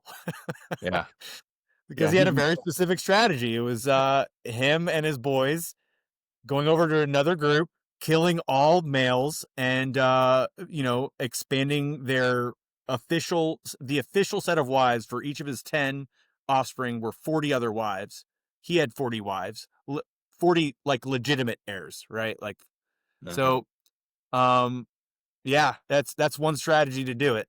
As an There's lots of evolutionary strategies. as an evolutionary anthropologist, I mean, are you ever just cynical and say that the whole reason we campcraft is sexual access? Like, that's the reason, that's the evolutionary motive to propagate our genes, and so campcrafting is subordinate to access to to women or to men as a bee to put your genes forward or something. Well, I mean, I wouldn't even call it cynical. On one kind of level, on the level of the genes, if you're just looking at it from the perspective of a gene, that could be a viable strategy, right? That you could say that. Um, but when I look at Genghis Khan's strategy, I wonder if you were to let Genghis simulate 100 different lives, and one of those lives was living in a peaceful hunter-gatherer camp face to face, where he had people he trusts in his life, and you get to let him simulate that as a full life versus the life he had. I wonder which would have generated the most well-being. And that, I don't know, that's an open question. Yeah. Yeah. That's fascinating. I think if you're comfortable, oh wait, you have a slide. I do want to talk about this idea of evidence. I think Oh yeah, exactly. Yeah. Let's get on to that. Yeah. It's one because you guys, oh man, it was such a good conversation you guys were It'd having. probably be painful to sit there and listen to us butcher your book at some points of your ideas and just unfairly talk about you without you there. Oh no. I loved it. I felt like I was with my honor group, and we had a beer open, and we're all just trying to figure it out. And that's, of course, how we meant it too. It felt like you were there as well. We were with your book, your ideas. So there we go. Where are you? I mean, as long as you're not getting divorced, take as much time as you want. yeah, with no rush. I want to. Hey, we're in a really good spot right now, guys. Good. We're all right. We're all right. This is so. You're not sharing. I'm not sharing. You were, and then it went away. Okay.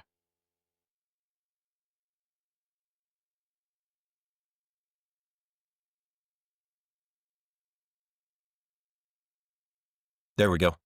There we go. You're Okay. popping up. It's There it is. It Yep. is, yeah. Okay. So this is what it made me think of. Looks like a Because Merkle tree. it is a kind of tree. And it just It disappeared again. again. I think you can't zoom in on it. Or I can't zoom in on it. Yeah. Okay. Fair Just enough. make it a full slide. Okay. Or go to like slideshow. However you presentation. were at before we kind of said that it wasn't working, where it's just kind of like you see the Okay. slide and then you see. Nope, it's not up. No. Okay. Okay. Let me reshare. We'll go.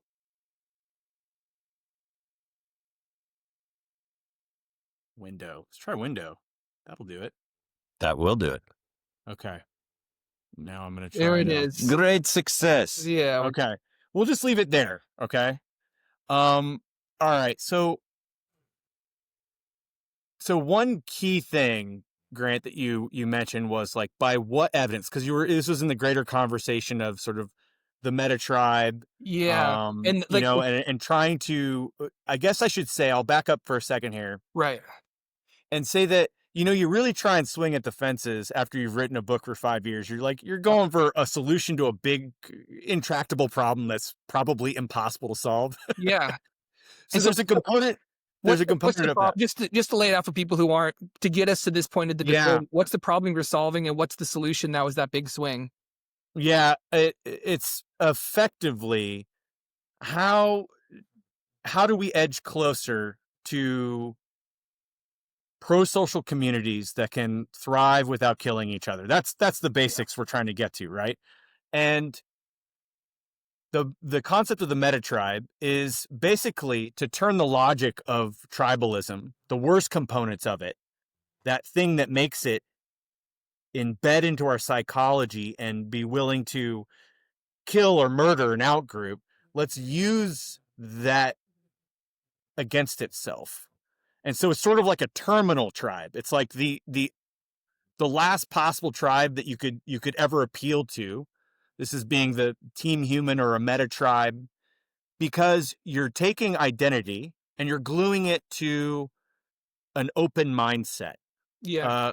Basically a worldview that states that if evidence appears that is of enough weight that it disproves my current understanding, I change my prior and I adopt a new, less erroneous worldview in the pursuit of maximalizing truth. Okay. Right. And I'm not Pollyannish here to think that, you're ever going to get 100% of Homo sapiens to adopt to this kind of like symbolic intersubjective belief network. No chance in hell. But you don't need a lot.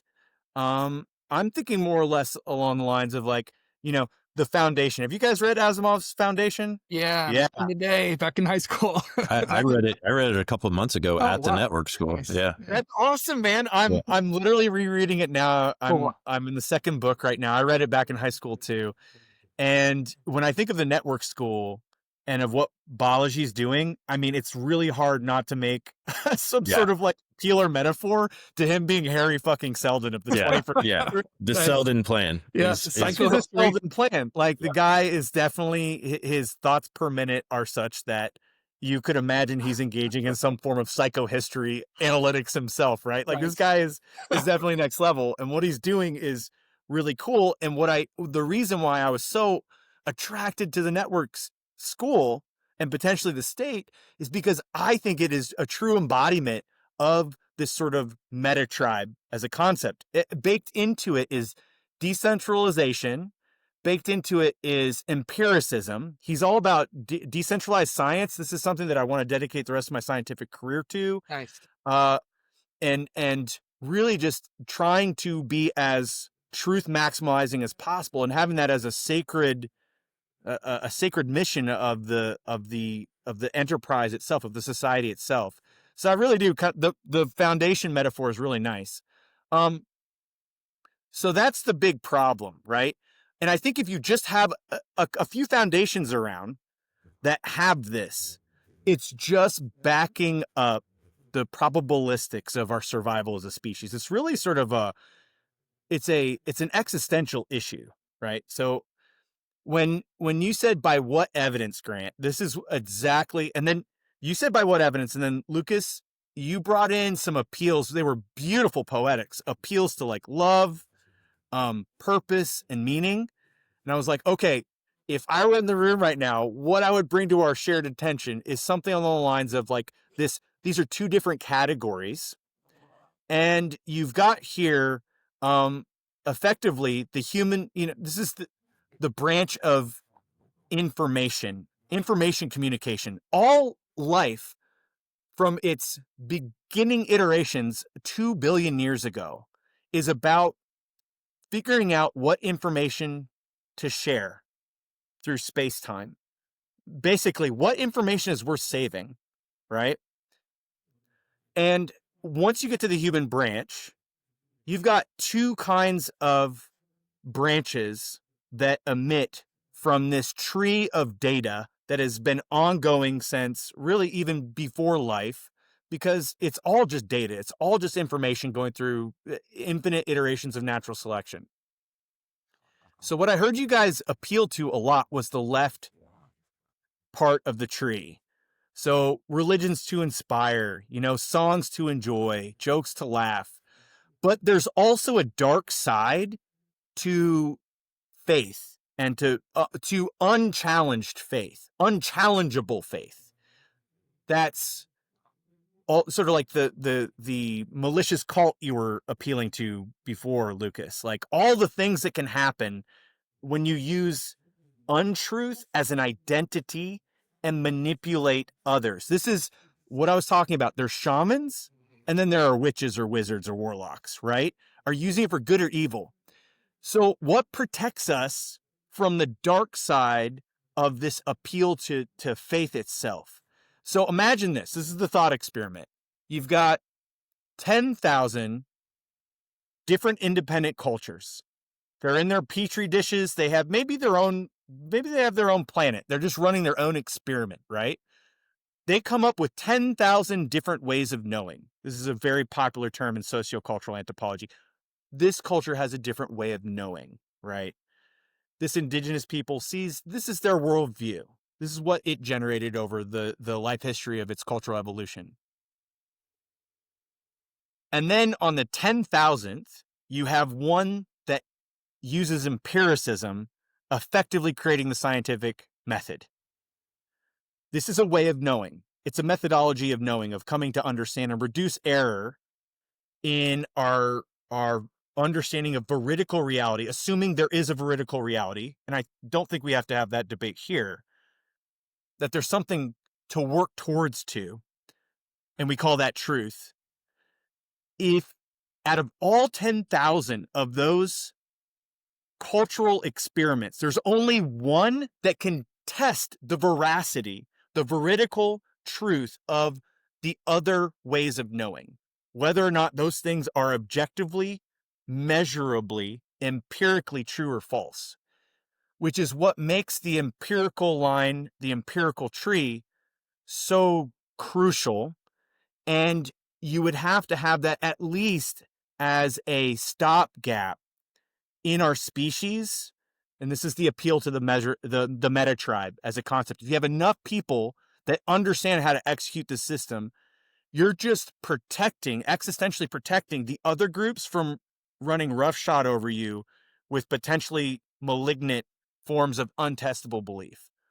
That's sort of the idea. This makes sense. And I love the analogy to the foundation, and that you don't have to have all the groups that have this meta tribal identity. You can just have some that are guardians or protectors over the others or something like that.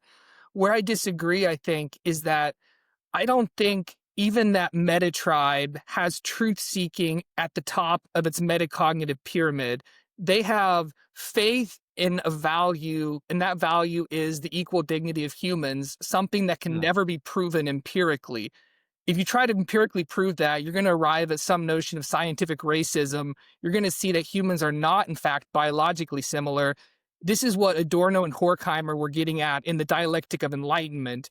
That enlightenment, if you understand it purely as instrumental of rationality, ends up inverting itself into totalitarianism, because you need to have just like this unthinking faith in human dignity, even if the evidence comes up that humans are different in some way, you say, I discard that evidence because I believe this human is my brother. He's my moral equal. That morality, that can never be empirically substantiated. You can give me all the science you want in the world, but facts and values are different. Values are superordinate, and the most superordinate value there is human dignity and like equality amongst individuals or something like that.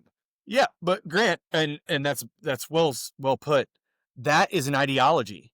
Yes, That's not truth maximalization as a absolutely. foundational say. That I totally agree. That Yeah, is what can happen if you lose the thread, yeah. right? But I wouldn't say that human dignity has anything to do with truth. I I, agree. And that's yeah, why we have to assume that as a value.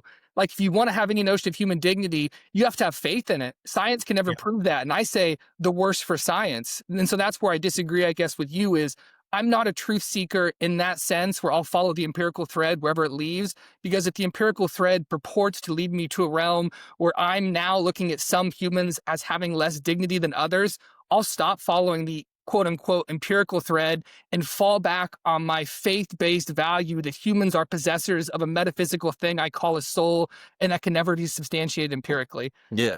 But It, that's, I mean, I'm not just, I mean, I guess I am disagreeing and just, I agree. I see you have a framework, and I guess my framework is just different where I'm not a truth seeker.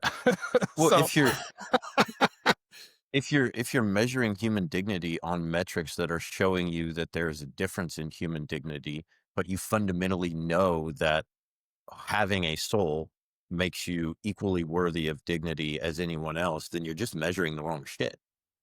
yeah. it never Uh, makes Go ahead. can I, just so as a springboard off of what you just said, I think that if you want to get to a world where human dignity is maximalized, if that's the world that you want to, you actually need truth and truth seeking as a fundamental sacred value. Yes. And here's why. Because the best measure we have for whether a society or a group is good or bad, and I think you can actually measure these things, is well-being. And we can empirically measure well-being such that you can imagine some societies that are on create peaks of well-being and some that are trials of well-being. But the only way to do that is the same way that we would measure, say, your health. If you posit that we can empirically measure whether or not you are objectively healthy or not, then you can do the same for psychological and spiritual well-being. These are the kinds of surveys, actually, Grant, that I use in a lot of my Yeah. work. What? And I'm using at the network state to see how the network state. This is a great scientific experiment we're going to be running actually as soon as I get ethics approval, which is ongoing right now. Treating the network state and the network school as the intervention. So you got people and then we're measuring sleep, we're measuring activity, we're measuring their day-to-day sense of life evaluation and other metrics that corroborate well-being. That is the empirical use of the right branch Yeah. to derive and to come to a empirical understanding of how to maximize human dignity and human well-being. You Yes. can't do it without truth.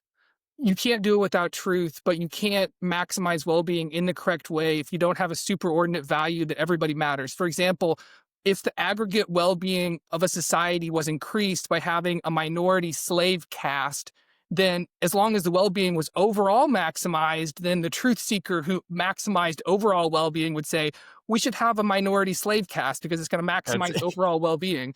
But if you have the value that even if overall well-being is maximized by having a minority slave caste, we're not going to do that because there's something greater than well-being, which is dignity and equality. Yeah, and also neither of us are utilitarians, so none of us would do that. There's that aspect I'm of it. glad we established that, like the opening 10 minutes. Yeah. So it's a great idea, and I'm not anti-truth. I say that rhetorically, dramatically.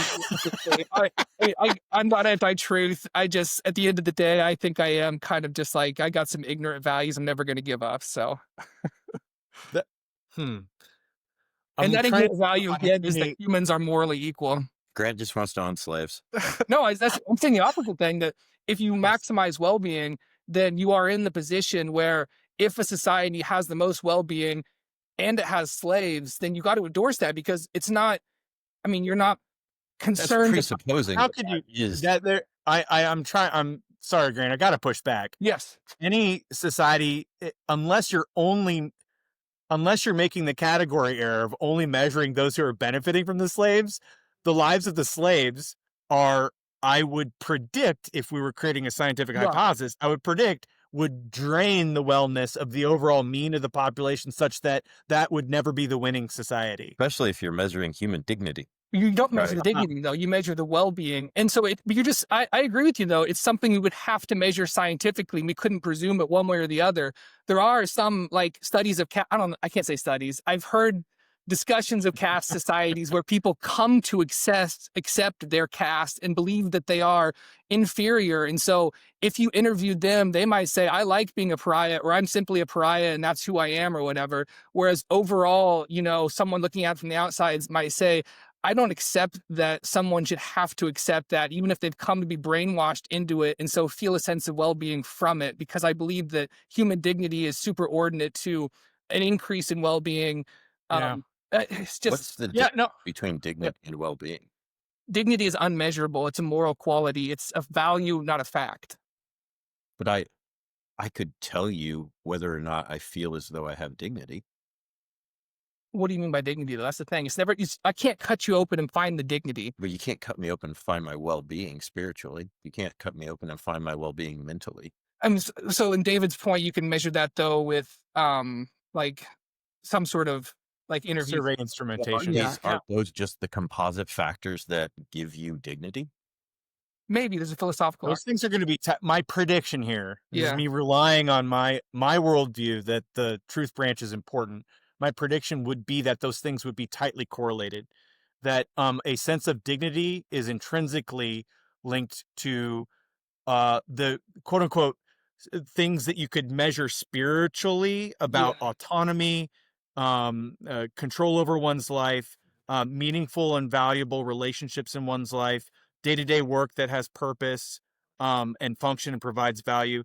All these things are going to create an index that I think is empirically trackable. And I think dignity and well-being would be tightly correlated if we were to run this properly, like a really, really clean, steady design. Yeah. That we could all get behind. Yeah. Can you say any more about that? Like, do you have like a start date? Do you have anything that you can talk about as far as like, what are the components that you're measuring? How many people are going to be involved? Like, if you can, I know you might want to keep stuff in your pocket, but if you can, please do share what you want to do here. I'm pretty sure. I mean, so Balaji and I had the office hours, and in 5 minutes I pitched this study to him, and he was like, "That sounds cool." And then, man, to his and Jackson's credit, we kept the conversation going on Discord, and we had it ironed out in like 5 days of just back and forth messaging on what it would look like, what would be required. And so this is the gist of it. You guys got the core SETI design is the network school as an intervention, right? So it's just pre and post. You're measuring everyone's, like different physiological and well-being measures, their social networks, their different aspects of their identity, worldview. You're controlling for age, you're controlling for sex, you're controlling for employment, socioeconomic status, and you're getting all that data beforehand. Then they get the network school as the quote unquote treatment. And while they're there, so my team goes in with a bunch of the stuff that's been my bread and butter scientifically for the past decade. So the stuff I worked with the Hadza they're called actigraphs. They're effectively like super science Fitbits. They can quite accurately measure sleep efficiency, sleep quality, and circadian function. And these things are prime drivers, obviously, of like the core metrics of health and well-being. And I know actually you guys have dropped sleep as a concept before. The second book, which is going through production now, The Sleepless Ape, is all about the evolution of sleep in our species. I'll make sure and send you guys a couple copies. Oh, Not for podcast purposes, just because I think you guys will get a kick out of it.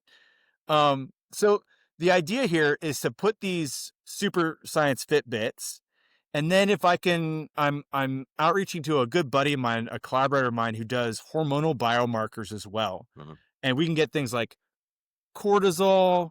We can get testosterone, estradiol, all these really cool measures. We'll do that as a subsample of those who are doing the earn, burn, learn, sort of like actually engaging in it. And there'll be participants enrolled in the study. And then for the subsection that leaves, we'll have an exit survey. And then we'll have a longitudinal for the long-termers. And the whole idea here is to map these objective measures of health and well-being with the network school as the primary intervention to see if it has any positive driving effects after controlling for key metrics like age, sex, socioeconomic status, country of origin, to see if after you control for all those things statistically, if it's actually driving up well-being. Cool. Which is fundamental to bringing it back full circle is literally what I'm trying to say is like, I think we can measure this stuff. Yeah. I think we can measure whether or not Balaji is actually making the foundation or not. Like it's a hypothesis, Right. and it's all supposition until we measure it. Final thought on this. Lucas mentioned the World Series, right? With the Royals. And I remember that play. And when Grant, when you said by what evidence, I was like, well, Lucas said by what evidence something that he definitely didn't want to believe was true, reverted his opinion on it. And it was the measurement in feet by how far off he was running the bases. So I don't know, like the core here is that empirical measurement, hypothesis testing, and truth seeking as a sacred value, as something we connect to our identity. Yeah. If we don't have that as a species, guys, at some level, whether it's a foundation pocket somewhere or something, we're screwed. Yeah. I think our number's up. And you know what? I've taken psilocybin. That's okay. It's all right. If our species goes extinct, so is 99.9% of all life on this planet, and other forms of consciousness will emerge.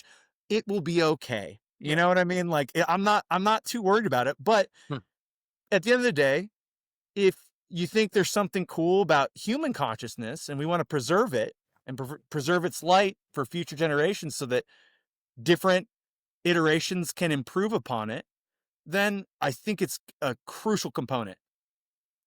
So do you have first off, does your scheme for the network school, do I need to come back? They need a shaman?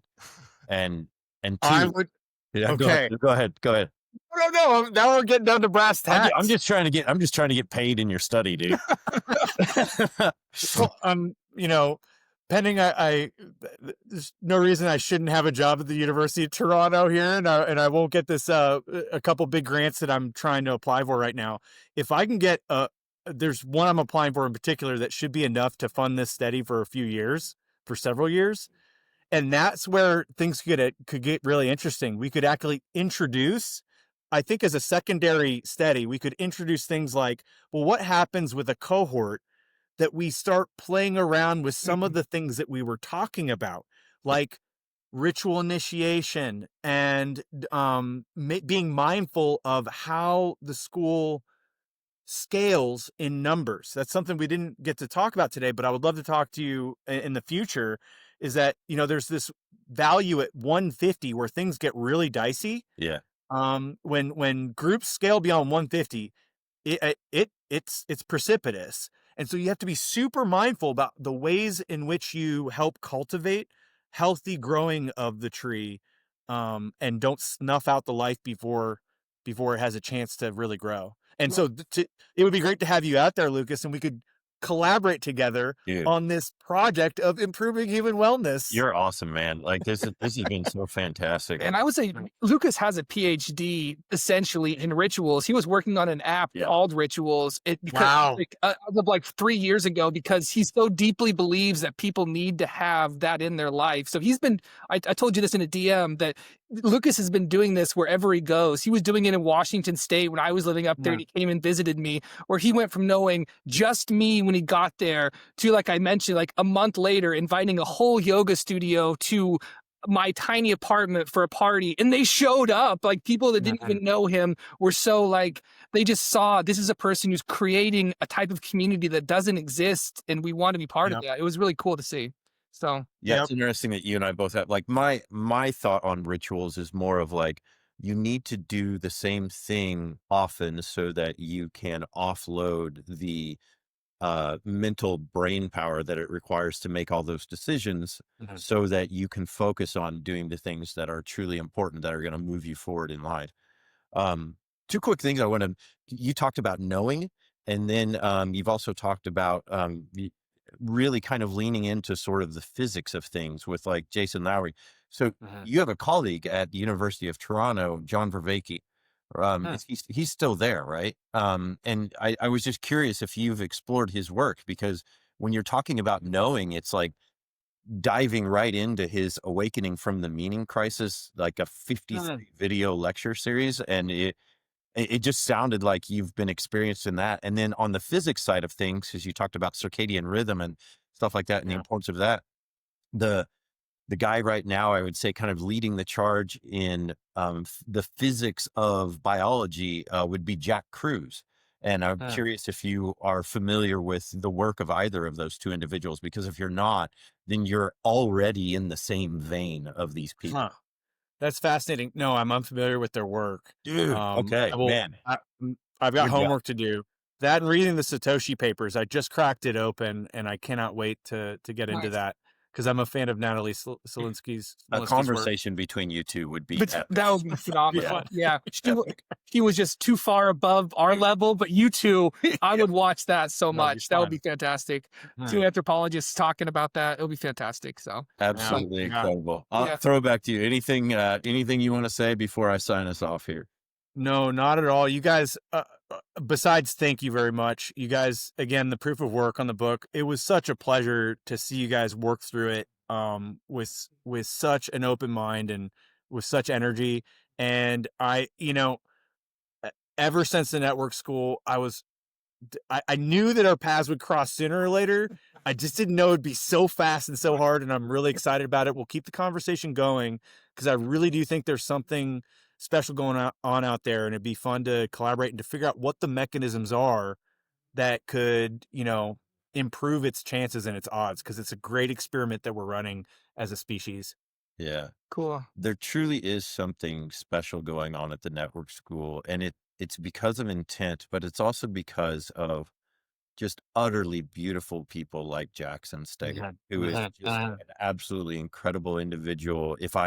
When I sat down and I was thinking about like an honor group for myself, he was like the only guy outside of Grant that I felt was part of an honor group for me that was not my band. Just is those words right there. You just summoned a magical incantation like that.